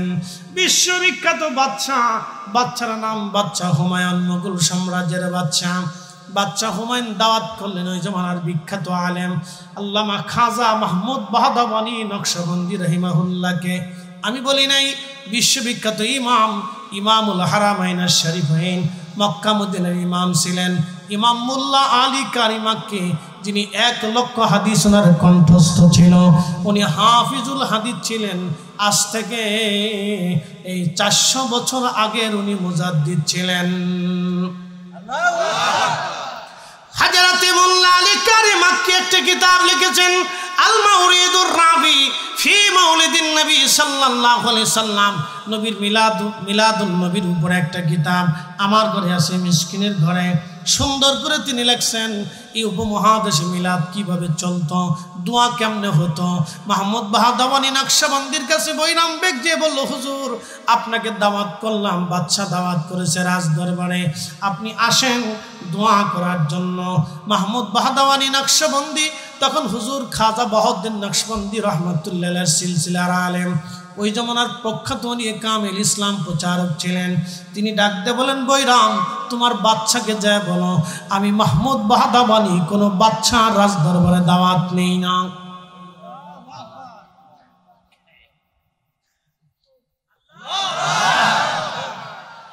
এই মাসালায় যাব না, এখানে মাসালা গেলে বিপদ না। উনি বলতেছে আমি কোনো বাচ্চার রাজ দরবারে দাওয়াত নেই না। কেন নেই না? কারণ আছে। আগের যুগে রাজা বাচ্চারা জালিম ছিল, গরিবের হক লুণ্ঠন করে খাইত, রক্ত চুষে খেত। কথা কর না কেন? রক্ত চুষে খেত। মাহমুদ বাহদানি বলে, রাজা বাচ্চার দরবারে ভাত খেয়ে আমার ইলমুল কাল নষ্ট করবা, যাও। আমি কোনো রাজা বাচ্চার দরবারে দাওয়াত নেই, তোমার বাচ্চাকে যাবো। তো বৈরাম এসে বলতেছে, বাচ্চা হুজুরের দাওয়াত নেই না। বলে কেন? সে রাজা বাদশার দরবারে দাওয়াত নেই না। এটা ওনাদের মুজাহাদা। আগের যুগের আলেমরা বড় পাক্কা আলেম ছিল বাবা। এর সারা গ্রাম 3-4 গ্রাম মিলে একটা মসজিদ ছিল, মসজিদের ইমাম সব মুন্সি সাহেব কইত। কথা ঠিক আছে না বাপ? পানির মধ্যে ফু দিলে পানি ওষুধ হয়ে গেছে। আর মুন্সি খুব কড়া মুন্সি ছিল, বেডি বেপর্দা যেই বাড়ি চলতো ওই বাড়ি খাবার খাইত না। কি কথা কর না কেন? মুন্সি খুব কড়া মুন্সি ছিল, যে বাড়ি মহিলা বেপর্দা চলতো ওই বাড়ি মুন্সি খাবার খেত না। মসজিদে সালিশ ডেকে বসতো, বেপর্দায় চলছে কে? হ্যাঁ, এগুলো বুঝে যাওয়ার দরকার। আগের দিনের মুসলমান এখনকার দিনের মুসলমান বাবা এক না, একরকম নাই। তো যাই হোক, মাহমুদ বাহদাওয়ানি নকশবন্দি দাওয়াত ফিরে দিয়ে না, আমি রাজা বাচ্চা। আমি লিখতেছেন ইমাম মোল্লা আলী কারি আল মাউরিদের মধ্যে লিখতেছে, বিশ্বের প্রখ্যাত একজন ইমাম, বুঝছেন? ইমামুল হারামাইন বুঝছেন? মক্কা মদিনার একসাথে ইমামতি করতেন। মদিনাতে গেলে মদিনার ইমাম ছিলেন, মক্কায় থাকলে মক্কার ইমাম ছিলেন। ওনার জমানাতে ওনার দস্তগত ছাড়া মক্কা মদিনায় কোনো মুহাদ্দিসের খেতাব পাইত না। এত বড় আলেম ছিল উনি জমানার। একসাথে বলবেন আল্লাহু আকবার। এত বড় আলেম, এত বড় আলেম ছিল। তো মোল্লা আলী কারি মাক্কি রহিমাহুল্লাহ লিখতেছেন, মাহমুদ বাহদাওয়ানি নকশবন্দি রহিমাহুল্লাহ, দেখেন সেই ভারতের সময়কার সেই তথ্য ওনার কাছে, সেই আরবে বসে বসে তথ্য লিখতেছে। তা বলতেছেন যে বৈরাম বাদশাহ হুমায়ুন বললেন যে বৈরাম তাহলে হুজুরে তো আমার দরবারে দাওয়াত করা একটু দোয়ার দরকার। জীবনে তো অন্যায় অপরাধ বহু করছি, খুন খারাপি, মানুষ হত্যা, লুণ্ঠন, সাদাবাজি, কত কিছুই তো করছি। তো হুজুরে আইনে একটু দোয়া করানোর দরকার। তো কি করলে হুজুর আইন? তো বৈরাম আবার গেছে, যা বলতেছে হুজুর আপনি কি করলে যাবেন? বাদশাহ খুব অনুনয় বিনয় করতেছে। দেখেন এত বড় বাদশাহ, ইচ্ছা করলে হুজুরে অ্যারেস্ট করে নিয়ে আসতে পারতেন। তখনকার দিনে রাজা বাদশারা আলেমদেরকে কিভাবে শ্রদ্ধা করত। একসাথে বলবেন আল্লাহু আকবার। কয়েকদিন আগে ফাইতে না তো ধমক দিছে, কথা কর না কেন? আমি একদিন আল্লাহ মাফ করুক মমতাজের বিরুদ্ধে ওয়াজ করছিলাম মানিকগঞ্জের সিঙ্গারে দিয়ে। পরের দিনই পুলিশ আমার বাড়ি চলে এসেছে। আমি বাসায় ঘুমাই দিয়েছি, আমার স্ত্রী আমার জন্য কি হয়েছে, বাড়ির থেকে ফোন দিছে তোমার বাড়ি পুলিশ, তুমি বলে জঙ্গি। আল্লাহর কসম করে বলতেছি কোরআন শরীফ আমার হাতে। আমি জঙ্গি মানে সারা বছর জঙ্গিবাদের বিরুদ্ধে ওয়াজ করি, জঙ্গি হয়ে গেলাম কারণটা কি? পরে চেয়ারম্যান সাহেব যে দলেরই হোক উনি আমাদের এলাকার আমার খুব শ্রদ্ধা করত। তো ফোন দিয়ে বলতেছে ভাই কি ওয়াজ করছে কালকে? কেন? মানিকগঞ্জে ওয়াজ করছিলেন? হ্যাঁ। কি ওয়াজ করছিলেন? মমতাজের বিরুদ্ধে কিছু কইছিলাম। হাই হাই তার কই বুঝেন না সিস্টেমটা ভাবা না। তাই বললাম যে তা কি হয়েছে? আপনি তো জঙ্গি হয়ে গেছেন না। তাই বললাম তাহলে এখন কি করবো? থানায় আসবো? অ্যারেস্ট হবো নি? না না আমি বাচ্চা থাকতে চিন্তার কারণ নাই, ব্যবস্থা করতেছি। যা করেন করেন গে, মাল টুস টুল টুস দেওয়ার টাইম আমার নাই। কত বড় নিকৃষ্ট! আমি সেই দিন ঘাস হিরে উঠছে, সর্বনাশ। এইভাবে মিথ্যা দিয়ে বহু আলেমকে কষ্ট দেওয়া হয়েছে। কথা কর না কেন? তো প্রিয় উপস্থিতি, খুব মনোযোগ দিন। মাহমুদ বাহাদামানি নকশবন্দি রাহিমাহুল্লাহ, আল্লাহু আকবার, বলতেছে তোমার বাচ্চাকে যা বলো যদি রাজ দরবারে মিলাদের অনুষ্ঠান করে আমি রসুলের ইজ্জতের কারণে যাব, বাচ্চার কারণে যাব। জোরে জোরে জোরে জোরে জোরে জোরে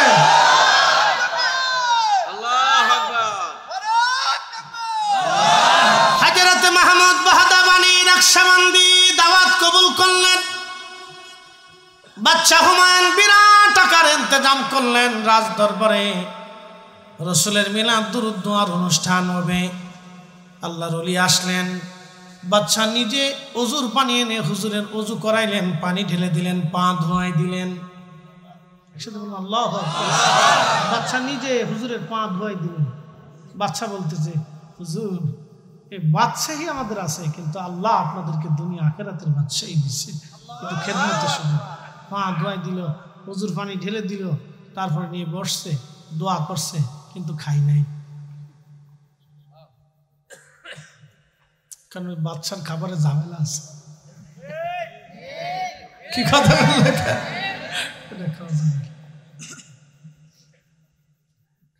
আগের যুগের বুজুর্গ তাদের তাকওয়া ছিল ভিন্ন রকম।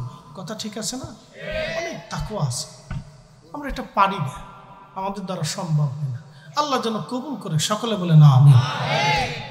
প্রিয় উপস্থিতি, খুব মনোযোগ দিবেন। হযরত ওমর রাদিয়াল্লাহু আনহু বললেন কে তোমার জিম্মাদারি নেবে? বলে আবু যর। আবু যরের কথা বলছিলাম। আবু যর স্ত্রীকে বলতেছিলেন বিবিরে চিন্তা করো না, আমি মারা যাব, কিন্তু বহু মানুষ আমার জানাজাতে আসবে। হযরতে আবু যর স্ত্রীকে ডাক দিয়ে বলেন বিবি তুমি দেখো টিলার উপরে দাঁড়ায় কোনো কাফেলা আসে কিনা। যদি কোনো কাফেলা দেখো তাহলে বুঝবা আবু যরের সময় শেষ। আহা, স্ত্রী টিলার উপরে দাঁড়ায় বলেন হ্যাঁ স্বামী আমার, বহুদূরে একটা কাফেলা দেখা যায়। আবু যর বলেন তাহলে আমার সময় ঘনিয়ে গেছে, ক্ষমা করো, আর দুনিয়াতে দেখা হবে না। স্ত্রী তোমার হক আদায় করতে পারি নাই, সুখে দুঃখে নির্জনে আমরা দুইজন আল্লাহর ইবাদতে কাটিয়ে দিয়েছি, সময় আমার ঘনায় গেল, ওই কাফেলার প্রধান ছিলেন এই উম্মতের সবচেয়ে বড় মুফতি সাহাবী, যিনি সাহাবী রাসূল মুফতি আজম হযরতে আব্দুল্লাহ ইবনে মাসউদ রাদিয়াল্লাহু আনহু, যিনার ফতোয়ার পরে পৃথিবীতে কোনো সাহাবী কোনোদিন কোনো ফতোয়া দিতেন না। এমনকি হযরত ওমরের মতো সাহাবীও ফতোয়া দিতেন না। হযরত আব্দুল্লাহ ইবনে মাসউদ কোনো মাসালা নিয়ে ফতোয়া দিলে পৃথিবীর কোনো সাহাবী ফতোয়া দিতেন না, সবাই বলতেন আব্দুল্লাহ ইবনে মাসউদের ফতোয়া সেরা।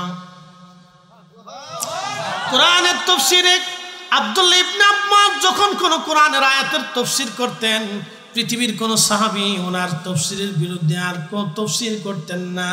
তারা বলতেন আব্দুল্লাহ ইবনে আব্বাসের তাফসীরই সেরা, কারণ তাফসীরের ব্যাপারে আব্দুল্লাহ ইবনে আব্বাসের জন্য নবী দোয়া করে দিয়েছেন, ওনারটাই সেরা। একবার জোরে বলা যাবে কি মারহাবা।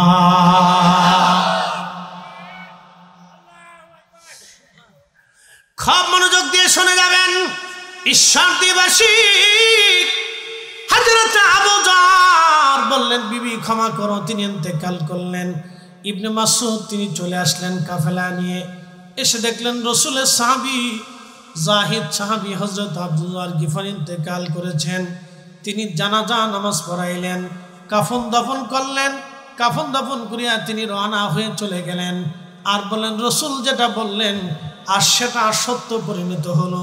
আব্দুল্লাহ ইবনে মাসউদ বলেন, খোদার দরবারে শুকর, আল্লাহর নবীর ভবিষ্যৎবাণীটা আমারে আল্লাহ আমাকে দিয়ে তার কাজ হাসিল করিয়েছে।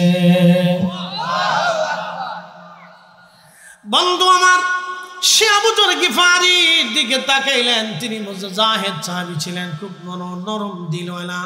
যারা বড় আল্লাহ বলা হয় তাদের দিল সবসময় নরম হয়, তাদের দিল সব থাকে, তারা উত্তম দিলের অধিকারী হয়। কারণ দিল পরিচ্ছন্ন না হলে আল্লাহওয়ালা হওয়া যায় না। দিল ফ্রেশ হতে হয়, ওই দিলে হিংসা থাকবে না, রিয়া থাকবে না। আবার আসলো আল্লাহ দিয়েছে, যাহা আসে আল্লাহর উপরে তারা নিজেদেরকে সফর্দ করে দেয়। যখন কোনো বুজুর্গ কোনো ব্যক্তি নিজেকে আল্লাহর কুদরতি কদমে সফর্দ করে, তখন তার ইজ্জত, তার খাবার, তার রিজিক, তার হায়াত, তার দৌলত সব কিছু আমার আল্লাহ নিজের নিয়ন্ত্রণে নিয়ে, দায়িত্ব নিয়ে আল্লাহ তাকে ওলি বানাইয়া, বন্ধু বানাইয়া আল্লাহ রাব্বুল আলামিন তাকে কাছে টেনে নিয়ে যায়। তার দুইটা চোখ আল্লাহর চোখ হয়, তার দুইটা হাত আল্লাহর হাত হয়, তার দুইটা পা আল্লাহর পা হয়, তার দুইটা কান আল্লাহর কান হয়, তার জবানটাও আল্লাহর জবান হয়ে যায়। একবার জোরে বলা যাবে কে মারহাবা।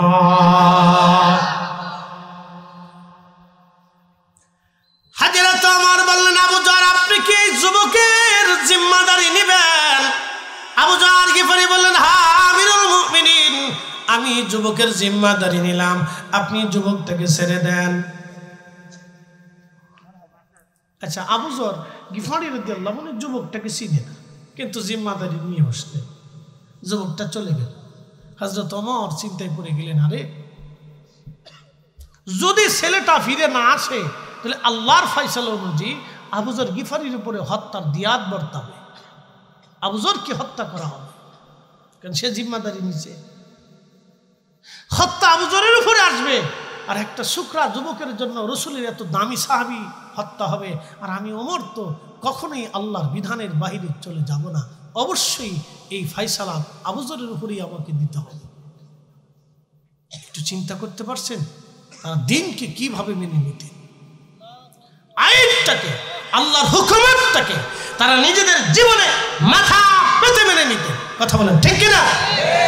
সাহাবী যারা বলেন তারা কি, তারা মুসলমান ছিল। বাপ, আমরা এই চেষ্টা করি হওয়ার জন্য, চেষ্টা করলে যদ্দূর যাওয়া যায় আর কি, বুঝছেন না?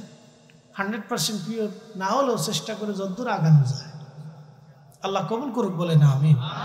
তো খুব মনোযোগ দেন। আবু যর গিফারি রাদিয়াল্লাহু আনহু বললেন, খলিফা যুবক ফিরে আসবে, সময় হওয়ার আগেই চলে আসবে। তো আবু যর গিফারি অ্যাটিটিউডটা খুব শক্ত, কিন্তু সে ফিরে আসবে। তো 3 দিন পর ওমর জিজ্ঞেস করলেন, যুবক 3 দিন সময় দিয়ে কি করবে? আমার 1 দিন লাগবে পৌঁছাইতে, আর 1 দিন লাগবে আসতে, মাঝখানে একটা দিন থাকবে, আমি আমার ভাইয়ের সব কিছু বুঝাই দিয়ে তারপরে চলে আসবো। আপনি বুঝতেছেন যে ওমরের আদালতে ফিরে আসা মানে নির্ঘাত মৃত্যু। কারণ পৃথিবীর সব আদালত 2 নম্বর হতে পারে, হযরত ওমর, আবু বকর, উসমান, আলী, এই 4 জনের আদালত এবং আল্লাহ রসুলের আদালত কখনো 2 নম্বরই করে নাই। আর কিয়ামতের ময়দানে আল্লাহর আদালতের কোনো ছাড়পত্র হবে না, ডাইন বাম হবে না। কথা কন না কেন, ঠিক কিনা? আর কিয়ামতের আগে ইমাম মাহাদির আদালতটাও ডাইন বাম হবে না, বলে দিয়ে গেলাম।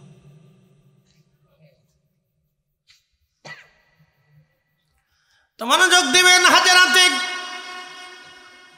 আবু জার গিফারি বলতেছে, আমিরুল মুমিনিন, যুবক আবার ফিরে আসবে আমার মন বলে। 3 দিন পরে আসরের নামাজ পড়ে হযরতে ওমর বসে গেলেন মসজিদে নববীর বারান্দায়। হযরত ওমর বসে আছেন, বিচার হবে আজ। বাদীরা দাঁড়ানো, জিম্মাদারি জামিনদার আবু জার গিফারি দাঁড়ানো।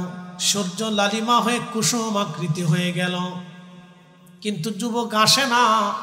সাহাবীরা কেঁদে ফেলে দিয়ে বললেন, হে বাদীরা, তোমরা ক্ষমা করে দাও।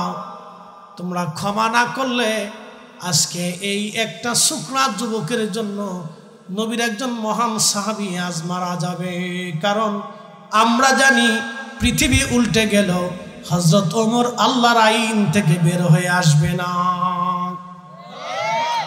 আপনি চিন্তা করতে পারছেন কিভাবে তারা আল্লাহকে ভয় পাইতেন।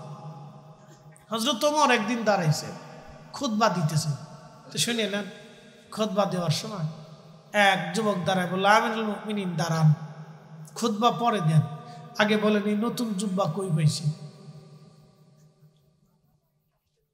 আপনি একটু চিন্তা করেন তো, সেদিনের ইসলাম, সেদিনের আইন কত চমৎকার ছিল।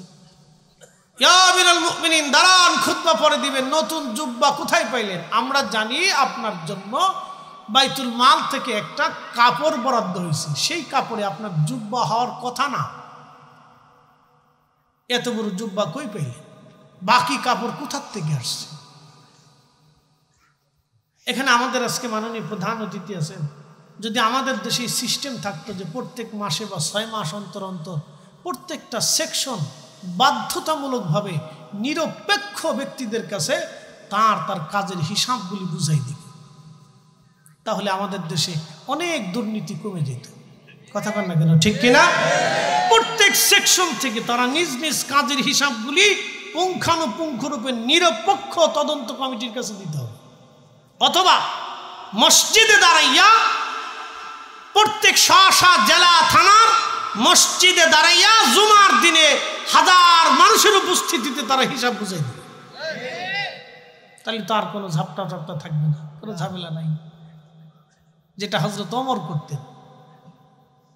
আল্লাহ ওমর ছিলেন, আপনি চিন্তা করতে পারছেন খেলাফত কিভাবে চালাইছে।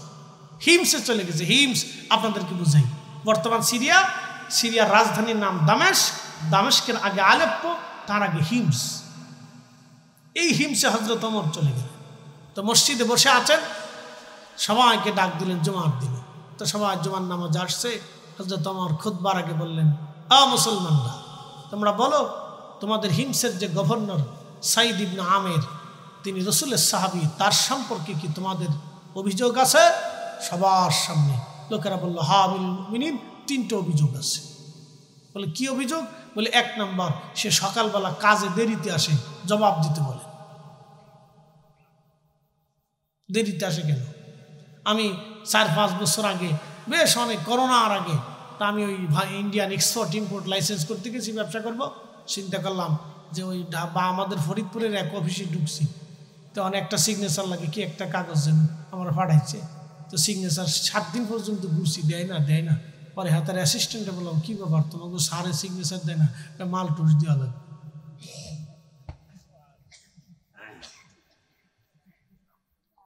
আমি বললাম, বেটা, আমি বৈধভাবে কাজ করতে আসছি, আমি বিদেশ থেকে মাল আমদানি করব, ব্যবসা করব, তোমার স্যারের টাকা দিতে হবে, তোমার স্যারেরকে সরকার বেতন দেয় না?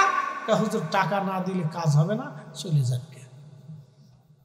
আমি বললাম, সর্বনাশ, প্রত্যেকটা সেক্টরে সরে সরে ভরিয়ে গেছে। কি কথা বল না কেন? আমি বললাম সর্বনাশ, এই জন্য তো আমাদের ভাগ্যের উন্নয়ন হয়। হ্যাঁ, কথা সত্য তো। এই জন্য জবাবদিহিতা থাকলে কোনো অসুবিধা নেই। কোনটা রাজনীতি ব্যক্তিত্ব, কোনটা উপদেষ্টা পার্সন, কোনটা পারবে অনেক কথা বুঝিয়ে সুঝি বলে সেকশন চেঞ্জ করে দেওয়ার জন্য অবশ্যই জবাবদিহিতার আওতায় আসতেই হবে। কথা কন না কেন? ঠিক আছে না ভাই? আমি যদি আজকে এখানে না আসতাম তাহলে আপনারা জবাব চাইতেন না? অবশ্যই জবাবদিহিতা করতে হতো। আমি কেন আসলাম? আমাকে সুষ্ঠু এবং নিরপেক্ষভাবে সত্য জবাবদিহিতা করতে হতো যে আমি অসুস্থ হয়েছি, অথবা আমি অ্যাক্সিডেন্ট করছি, অথবা জ্যামে পড়ে গেছি, আসতে পারি নাই। আমাকে দেখাইতে হইতো, এভিডেন্স প্রমাণপত্র দিতে হইতো যে আমি এই কারণে আসি নাই। তা নাহলে আপনারা কমিটিকে সন্দেহ করতেন। কমিটি যে দাওয়াত করছে এর উপরে একবারে 100%-এর যত পার্সেন্ট প্রেশার থাকে সব প্রেশার দিয়ে তার জান শেষ করে দিত। কথা ঠিক আছে না ভাই? যেন জবাবদিহিতা না থাকলে কিছু সুন্দর হবে না। প্রিয় উপস্থিতি, হযরতে আমিরুল মুমিনিন হযরত ওমর রাদিয়াল্লাহু আনহু আবু যর গিফারির কথা বলছিলাম। ওহো, হিমসে চলে গেলাম, হিমসের কথা বলে দিয়ে যাই। তিনি বললেন, হে লোকেরা, কি অভিযোগ? লোকেরা জবাব দিল, আমিরুল মুমিনিন, আমাদের গভর্নর দেরিতে কেন আসে? তখন সাইদ ইবনে আমের বললেন, ইয়া খলিফাতুল মুসলিমিন, হ্যাঁ খলিফাতুল মুসলিমিন, বিষয় গোপন রাখতে চেয়েছিলাম কিন্তু জনগণের চাপে বলতেই হবে। আমি বাইতুল মাল থেকে যে সামান্য বেতন পাই, এই বেতনে আমার সংসার মোটেও চলে না। আমি দারিদ্রতায় চলি, আমার কাজের কোনো লোক নাই, নিজে রান্না করি, নিজে খাই, নিজের কাপড় চোপড় নিজে ধুই। একসাথে বলবেন আল্লাহু আকবার। আর আমাদের সরকারি অফিসারের বউয়ের পাওয়ার সরকারি অফিসারের চাইতে পাওয়ার বেশি। বাপরে বাপ, কত বড় পাওয়ার! না আছে, এখনো আছে, যান কে অফিসে, আশারা করতে পারেন নাকি দেখেন। অন্ত সেটা আছে, ভাবতেছেন ফেতারটা চলে গেছে, না অন্য আছে। খুব মনোযোগ দিবেন। হযরত আমর সাইদ ইবনে আমেরকে বলেন, আমের, লোকেরা তারপরে কি অভিযোগ? বলল, হুজুর, সে সারা রাত্রিবেলা যদি তারে ডাকে সারা দেয় না, কারণটা কি? সাইদ ইবনে আমের বললেন, ইয়া আমিরুল মুমিনিন, আমি সারা দিন জনগণের কাজ করি, রাতটা আসলে আমি আমার মালিকের দরবারে সেজদায় পড়ে যাই, আমি আমার রবের কাজ করি। হুজুর, সারা দিন জনগণের কাজ করি, রাত্রিবেলা আমি আমার অরিজিনাল মালিকের কাজ করি, সারা রাত্র আল্লাহর ইবাদতে কাটাই, এই জন্য জনগণের ডাকে সাড়া দিই না। হুজুর, কারণ দিনের ভাগে কাজ করার আইন, রাতের ভাগে জনগণের কাজ করার আইন আমার উপরে নাই, এই জন্য রাত্রিবেলা আমি আল্লাহর ইবাদতে কাটায় দেই। একবার জোরে বলা যাবে কে মারা হাওয়া? তেলের গাড়ি তেলে চলে, হাওয়ার গাড়ি হাওয়ায় উড়ে, বিনা তেলে চালায় গাড়ি নবী সুলাইমান। আমরা সেই মুসলমান। আল্লাহুম্মা সাল্লি, হ্যাঁ জবান খুলে, মাশাআল্লাহ।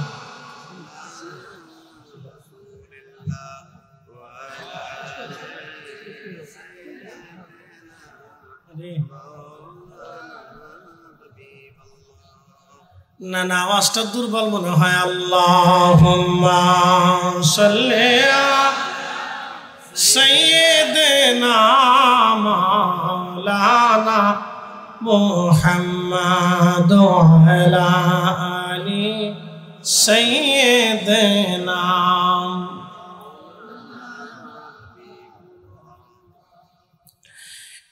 ঈশ্বর দিবাসী হযরত ওমর বললেন, হে হিমসের জনগণ, বলো আর কি কোন অভিযোগ আসেনি? বলে, হ্যাঁ আমিরুল মুমিনিন, মাসে একটা দিন সে গভর্নর হাউজে আসে না, কারণ বলে দেন। সাইদ ইবনে আমের বলেন, হুজুর, আমার একটা মাত্র জুব্বা ছাড়া আর কোনো জুব্বা নাই।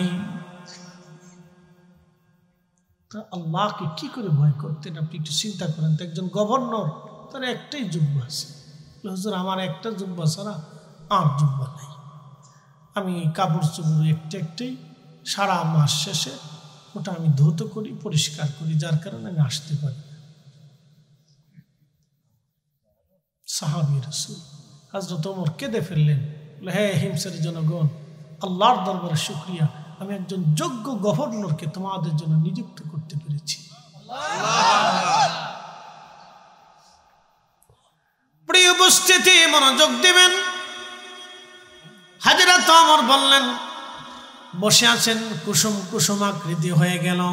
সাহাবীরা কাঁদে আর বলে, হে বাদীরা, তোমরা মামলা উঠাও, একটা ছেলের জন্য আজ নবীর একজন সাহাবী মারা যাবে।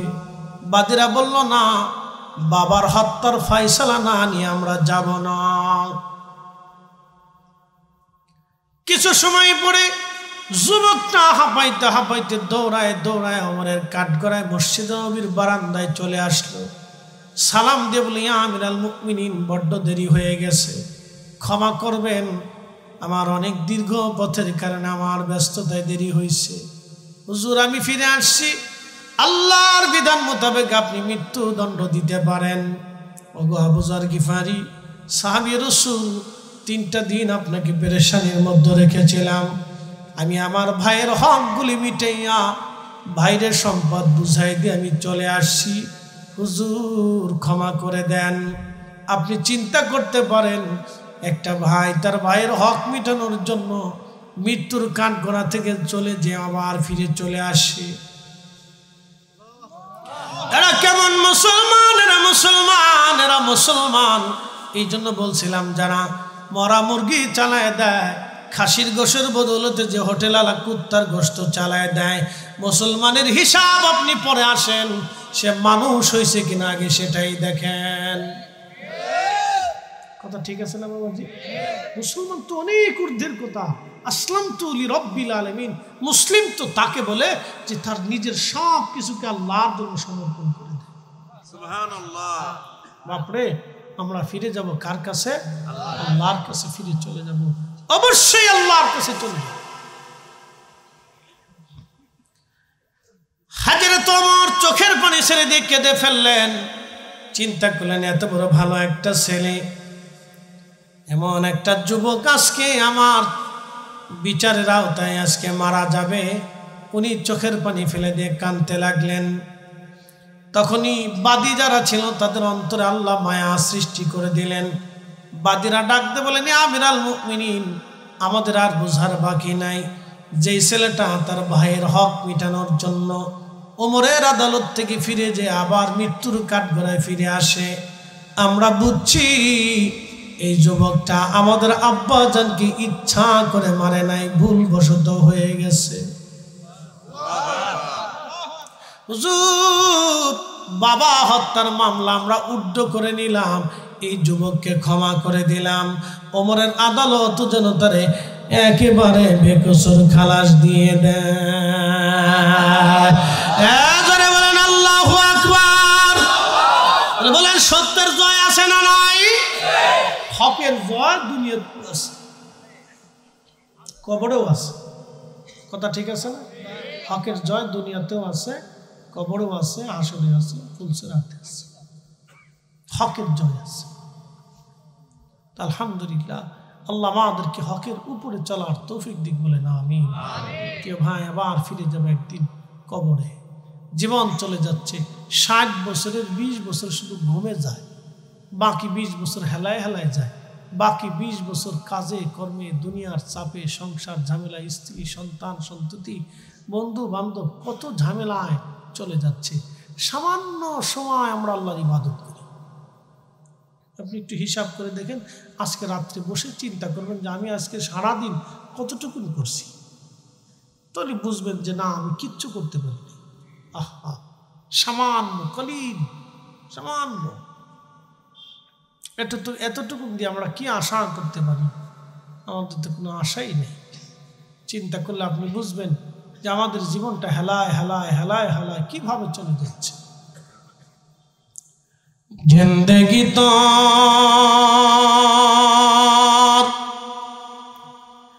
যাই রে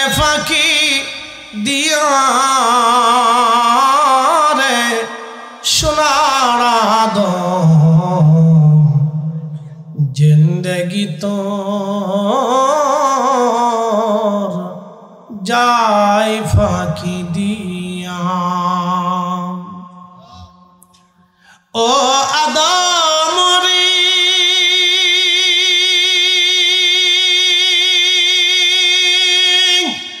পাকে ধরে গেছে দাড়ি দন্ত আছে গোটা চারি সমন জারি গিয়াছে করিয়ারে সোনার আদম জিন্দগি তো যাই ফাঁকি দিয়া।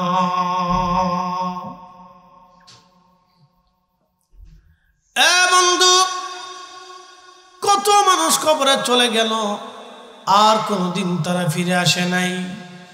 এই তো কবর। আহা, আল্লাহ কোরআনে বলে দিলেন, হুজুর আপনি উম্মতকে বলেন, কুল ইন্নাল মাউতাল্লাযী তাফিরুনা মিনহু ফাইন্নাহু মুলাকীকুম। হুজুর উম্মতকে বলুন, মৃত্যু থেকে তারা পালায়, মরণ থেকে তারা পালাইতে পারবে না। হাবিব উম্মতকে জানায় দেন, এই মৃত্যু তার সাথে মোলাকাত করবে। ও মুসলমান, মাহফিল থেকে পালিয়ে গেলেন, কিন্তু মৃত্যু থেকে পালাতে পারবেন না। মসজিদ থেকে পালিয়ে গেলেন, মৃত্যু থেকে পালাতে পারবেন না। আজকের জালসা থেকে লুকাইলেন, মরণ থেকে লুকাইতে পারবেন না। আজকে শীত থেকে পালাবেন, মৃত্যু থেকে পালাতে পারবেন না। মরণ আপনাকে অবশ্যই ডেকে নিয়ে যাবে। বাদশাহ ক্যা ফকির হো সবকো এক হি ঠিকানা।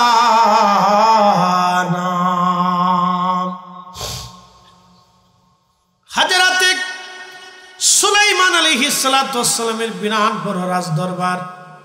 বর্তমান যে গাজাতে যুদ্ধ হচ্ছে ফিলিস্তিনে, এই গাজার আগে নাম ছিল আসকালান। এই আসকালান অঞ্চলে ছিল সুলাইমানের রাজধানী। বিরাট বড় প্রাসাদ ছিল তিনার।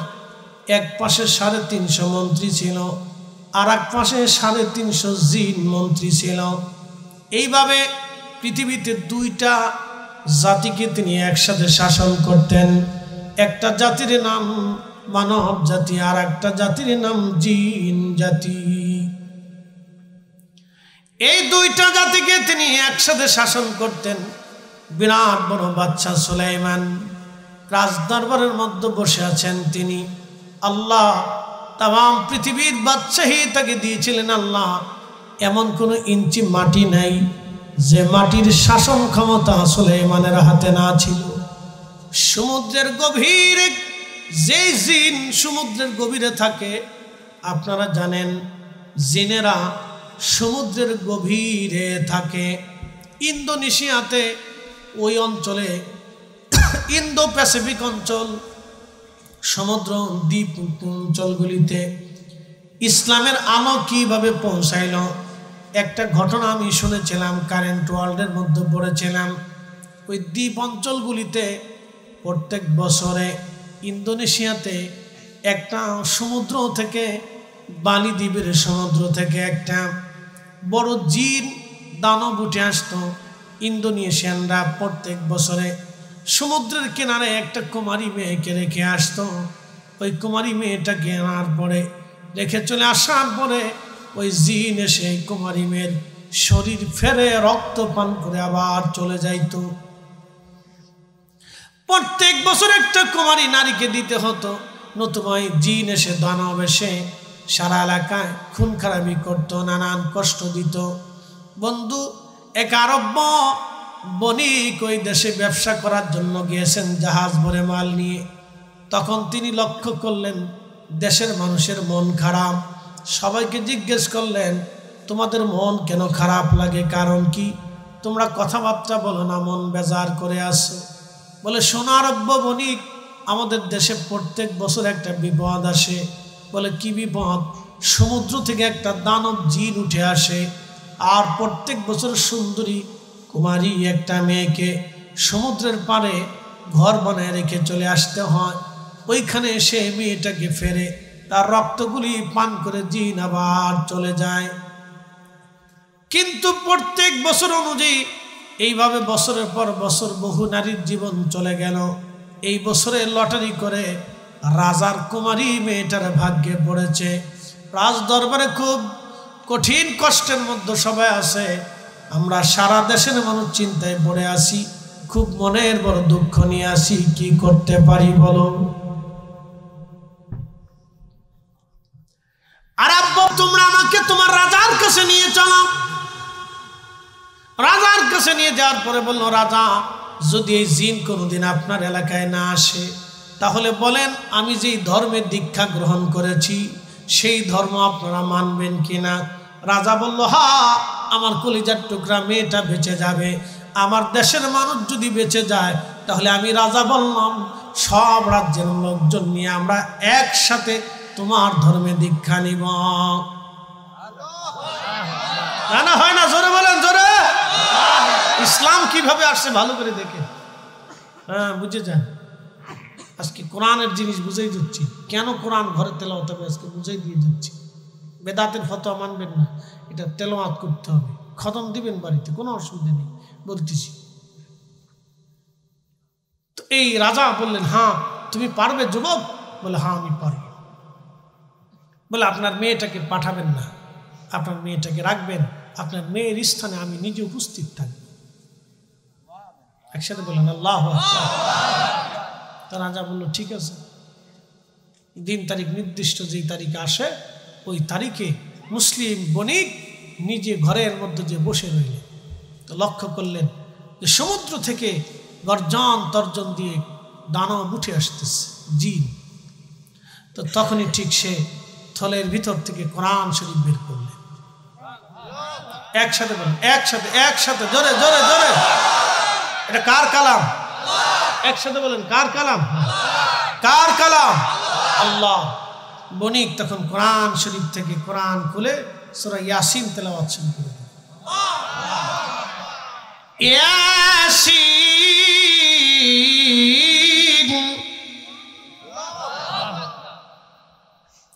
ওয়াল কুরআনিল হাকীম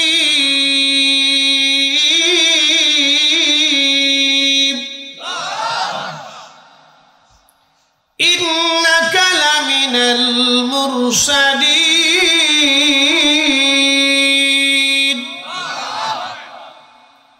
যখনই সূরা ইয়াসিন থেকে কোরআনের তেলাওয়াতের আওয়াজ ভেসে যেতে লাগলো তখন এই দানব বড় বড় চিৎকার করে করে করে করে সমুদ্রের মধ্যে চলে গেল, আর কোনোদিন আর ফিরে আসে নাই।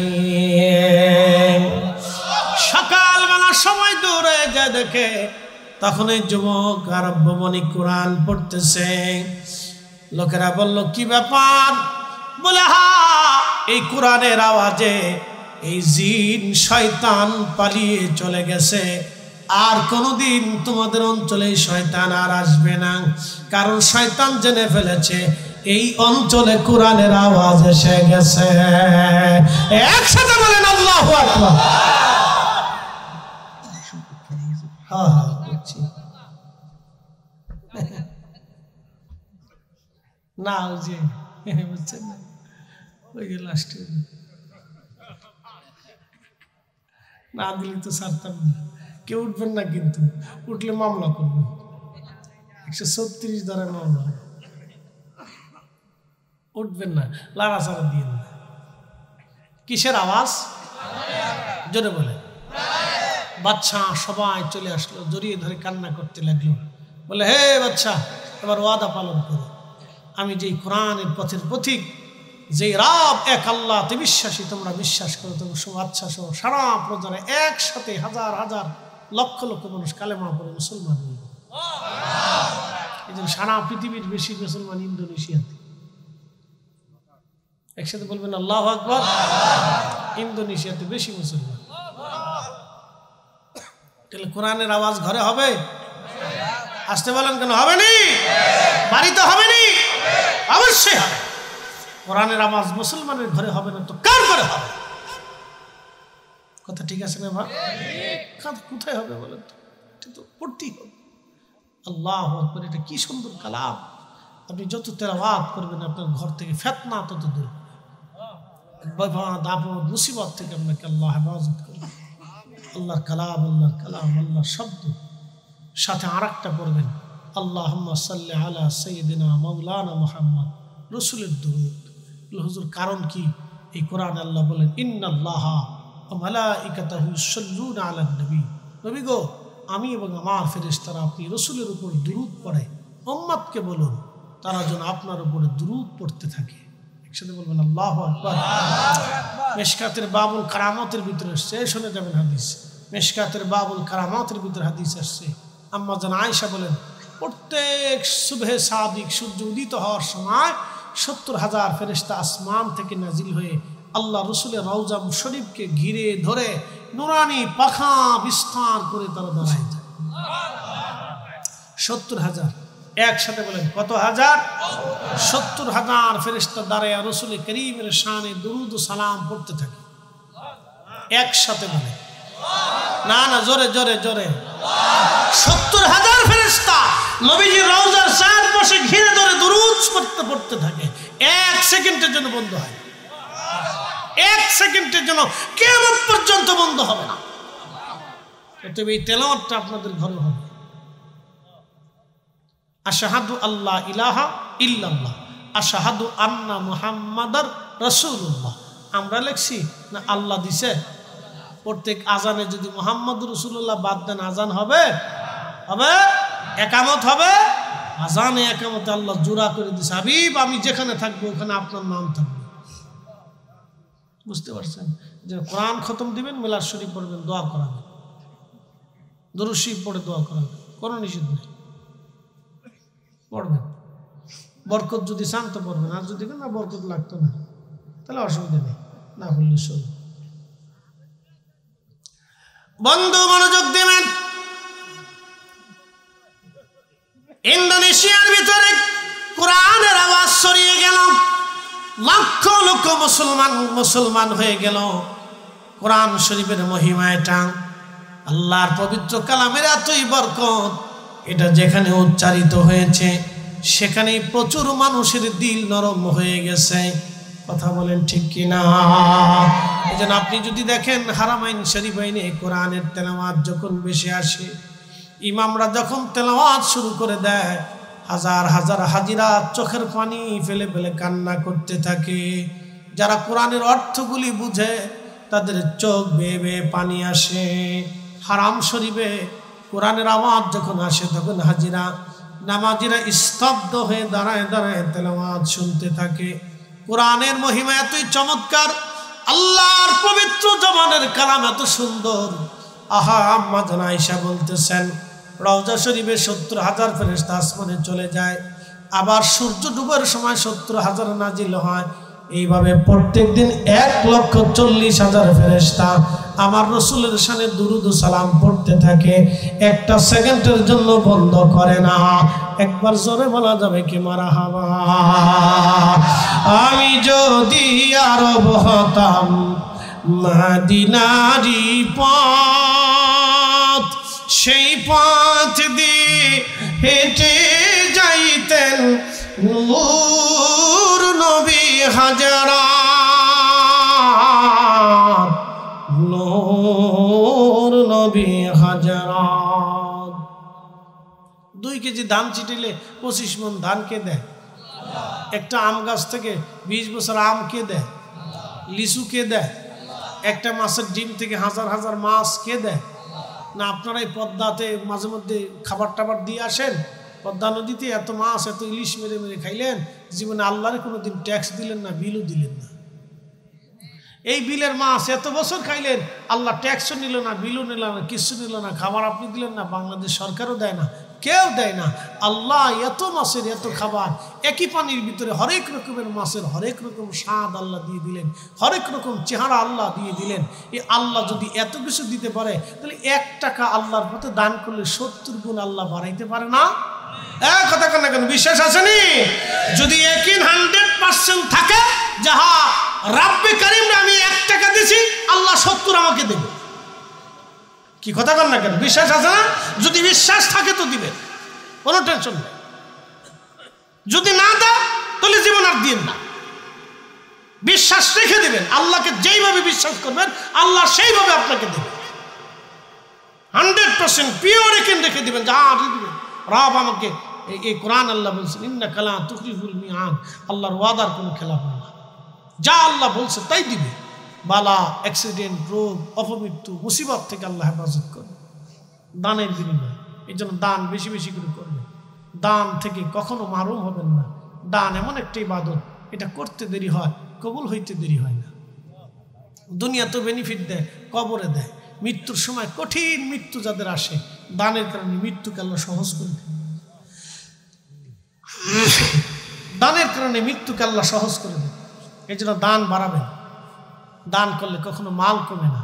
পৃথিবীতে যারা বেশি দান করে আল্লাহ তাদেরকে দেখেন, যে খ্রিস্টানরা, ইউরোপিয়ানরা, এরা দান করে, প্রচুর পরিমাণে দান করে। তারা দান করে, দানের কারণে আল্লাহ তাদেরকে সম্পদ বহুগুণে দিচ্ছে। যত দান করবেন তত সম্পদ বাড়বে। দান করলে সম্পদ কমে না। বাপরে, আল্লাহ রসুল বললেন তুমি যেটা খাও এটা তোমার। এই যে আমরা যেটা খাচ্ছি এটা আমার, এই যে খাইলাম এটা আমার কাছে, এটা আপনি ভান নাই। কথা ঠিক আছে না ভাই? নগদ পরীক্ষা। এই যে যেটা খাবো এটা আমি খেয়েছি, আপনি পাবেন না, এটা আমার জন্য। আর যেটা পোশাক গায়ে দিছি এটা আমারই, আপনি পাচ্ছেন না। আর যেটা আল্লাহ রাস্তায় দান করবো এটা আমারই, আপনি পাইতেন না। আর বাদ বাকি যা থেকে যাবে এটা পোলা পানো আর ইষ্ট নাতি নাতকুর ভাগযোগ করে খাবে। কি কথা ঠিক আছে না? বাদ বাকি যা থাকবে নাতি পুতি ওয়ারি সব ভাগযোগ করে খাবে, ওটা আপনি আর কিচ্ছু পাবেন না। মরে গেলে শেষ, মরে গেলে শেষ। এই জন্য আল্লাহ রাসূল বললেন তুমি যেটা খাও এটা তোমার, তুমি যেটা ফরনে ফরো এটা তোমার, তুমি যেটা আল্লাহ রাস্তায় দান করো এটা তোমার। বাদ বাকি যা থাকবে তোমার কিচ্ছু নেই, সব ওয়ারিসদের। চির সত্য কথা, রসুল যা বলছেন তা সত্য। অতএব যদি একই থাকে যে হুজুর দান করলে মাল বাড়ে, 70 গুণ, বিপদ আপদ মুসিবত অ্যাক্সিডেন্ট থেকে আল্লাহ বাঁচাবে, তাহলে একটা লোক মাহরুম হবে না। বলেন কে কি দিবে? শেষ। আমি এত বুঝাইতে পারবো না। যদি বিশ্বাস করেন যে হুজুর আল্লাহ দেয় তাহলে বলেন, তাহলে বলেন ইনশাআল্লাহ। মাশাআল্লাহ। নাম কি? হেরাজ বিশ্বাস ভাই 5000 ইট। দেখেন, আল্লাহু আকবার। না না হয়েছে না। 5000 ইটের দাম কত? 50,000 না 35,000? আরে বাড়ি ঘরও করি না, ইটের দাম কইতে। সোহেল বিশ্বাস 2000 টাকা কর না, মারহাবা। হেরাজ বিশ্বাস দিলেন 5000 ইট, তার মানে 35,000 টাকার একটা অংশ। আল্লাহু আকবার। আল্লাহ ভাইদের দানকে কবুল করো। আব্দুল হক সর্দার 2000 টাকা বলেন মারহাবা। উঠবেন না, উঠবেন না। আমাদের প্রধান অতিথি এত ব্যস্ততা, রাজনীতিবিদদের বিষয়ে আমি জানি, ব্যস্ততা থাকা সত্ত্বেও আমার ভাইটা আজকে উঠে নেই। দাদু ভাই সারাটা সময় বসে রয়েছে, শীতের মধ্যে, বয়স হয়ে গেছে, মানে একজন সম্মানিত ব্যক্তিত্ব। আপনার একটা লোক উঠবেন না, বসেন। আপনাদের শত ব্যস্ততায় বসে রয়েছে। আমি বারবার অনুরোধ করছি আপনি চলে যান, কষ্ট হোক না, আমি শেষ পর্যন্ত আসি। জিয়াউল ইসলাম জিয়া ভাই 25 বস্তা সিমেন্ট। সবাই কর না মারহাবা। আল্লাহ কবুল করো, লক্ষ কোটি টাকার মালিক আল্লাহ বানাও। আমিন আল্লাহুম্মা আমিন। রঞ্জু মল্লিক 2000 ইট। মাশাআল্লাহ। রঞ্জু ভাই 2000 ইট। সবাই কর মারহাবা।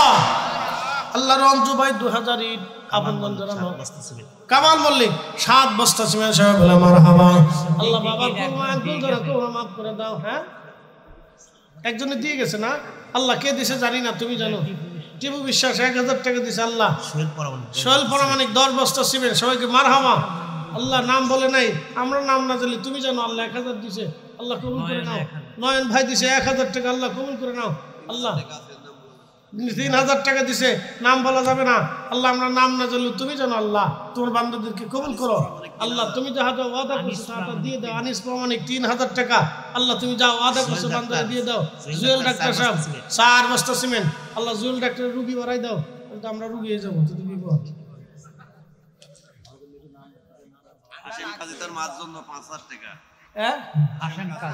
হাশেম কাজী ভাই 5,000 টাকা সবাই মারহাবা আল্লাহ কবুল করে না লক্ষ টাকার মালিক আল্লাহ বানায় দাও সকলে বলে না আমিন মাশাআল্লাহ আর কি আছেন নিয়ে আসেন মুনতাজ মঞ্জুল 5 বস্তা সিমেন্ট বলেন মারহাবা আল্লাহ কবুল করে লক্ষ টাকার মালিক আল্লাহ বানায় দাও মাশাআল্লাহ একজন ভাই দিছে 500 আল্লাহ কবুল করে নাও লক্ষ টাকার মালিক আল্লাহ বানাও দেন চলে যাবেন না বসেন এই গরুস্থানে আসতে হবে না ঘুরে ফিরে যেখানেই যা কি কথা কান না কেন যত জায়গায় ঘুরে ফিরে এখানেই আসতে হবে না পালায় লাভ নাই বসেন দোয়া করে যান ওই মা কবরে বসে রয়েছে ঘুরে ফিরে এখানেই আসতে হবে না ফালায়েন না এটা কত নাম সারা এক ভাই 5,000 না 3,000 না 4,000 কত 1 2 3 ওই জায়গা কিন্তু 3,500-4,000 টাকা আল্লাহ কবুল করুক বিশ্বাস 15,000 টাকা মন্টু বিশ্বাস ভাই বাকি 15,000 বলেন মারহাবা আল্লাহ বন্ধনকে মাফ করে দাও লক্ষ টাকার মালিক আল্লাহ বানাও আমিন আল্লাহুম্মা আমিন সোহাগ মল্লিক 1,000 টাকা সজীব প্রামাণিক 1,000 ইট দিবে মাশাআল্লাহ আল্লাহ কবুল করুন মারহাবা মাশাআল্লাহ আহাত মন্ডল দিছে আল্লাহ 500 টাকা আল্লাহ কবুল করে না মাশাআল্লাহ যতই ফালান ঘুরে ফিরে গোরস্থানে আসতে হবে জান কে আবার যদি মন চাইতে চলে 3M ভাটা 2000 ইট 3M ভাটা 2000 ইট শাওলি মারহাবা আল্লাহ ব্যবসার ভিতর বরকত দাও চাটা আসেনি একটু চা দিয়া যাইব নি যেমন ঠান্ডা পড়ছে কালকে জমা পরে আবার সিলেটে দুইটা মাহফিল ধরতে তোরা সর্দার ভাই 1,000 টাকা মাশাআল্লাহ আল্লাহ কবুল করুন মাশাআল্লাহ আপনাদের এলাকার দানের স্পিড খুব ভালো কোন এলাকায় দান চাইতে গেলে জিব্বা বের করে ফেলায় আপনার দিবার শেখা মা বোনেরা হাতের দুল নাকের ফুল গলার মালা হাতের দুল কই ফেলেছে জাহাঙ্গীর 4 বস্তা সিমেন্ট জাহাঙ্গীর 4 বস্তা সিমেন্ট 500 কে দিছে আল্লাহ কবুল করে রাখবে 500 আল্লাহ মা বোনেরা গলার মালা হাতের বালা কানের দুল নাকের ফুল এগুলি খুলে দিয়ে যান কারণ এখানে আসা লাগবে না কোনো কাজ হবে না শাহজাহান ভাই দিছে 1,000 টাকা আল্লাহ আপনাদেরকে মাফ করে দাও লক্ষ টাকার মালিক আল্লাহ বানায় দাও আরেক ভাই দিয়ে গেছে 1,000 আরেক ভাই 500 টাকা দিল আল্লাহ আরেক ভাই চা দিয়ে গেল এটা চা দিছে না তো আরেক ভাই দিয়ে গেল 1,500 মহিলা প্যান্ডেল থেকে 25,300 ফুচকা খাওয়ার টাকা চটপটির টাকা পাঠাই দিছে সবাই কন্যা নারে থাকবে ডিম বেচা টাকা মুরগি বেচা টাকা মা বোনরা দিয়ে গেল আল্লাহ কবুল করে নাও লক্ষ টাকার মালিক বানাও বেশি ডিম দাও মুরগি দাও খামার দাও হাঁসের খামার মুরগির খামার ছাগলের খামার গরুর খামার আল্লাহ গরুর দুধ বেশি দাও ছাগলের বাচ্চা বাড়ায় দাও ডিম বাড়ায় দাও মুরগা যাতে বেশি ডিম দেয় তৌফিক দাও সবাই দোয়া করে বলে না আমিন যাকে একবার দোয়া করে দিছি শাহিন মল্লিক ভাই বাবার জন্য 1,000 টাকা বাবার কবরটা আল্লাহ বেহেশতের বাগান দিবেন আল্লাহ বাবারে মাফ করে দাও আল্লাহ দেন নিয়ে আসেন কেউ ফলায়েন না এই গোরস্থানে আসতে হবে না ঘুরে ফিরে যেখানেই যান মমতাজ মন্ডল ভাই দিছে 1,000 টাকা মাশাআল্লাহ আল্লাহ আরে আমার আব্বা এই গোরস্থানের খাতে ছিল তো মারা গেছে নাম কি আমার আব্বা তোরাবালি প্রমাণিক সাহেব আরে আমার ভাইয়ের আব্বা এই গোরস্থানে খাদেম ছিল না গোরস্থানের খাদেমগিরি করে এই গোরস্থানে ঘুমাই গেছে আল্লাহ তোমার বান্দার কবরকে গুলজার করে বেহেশতের বাগান বানাই দেবে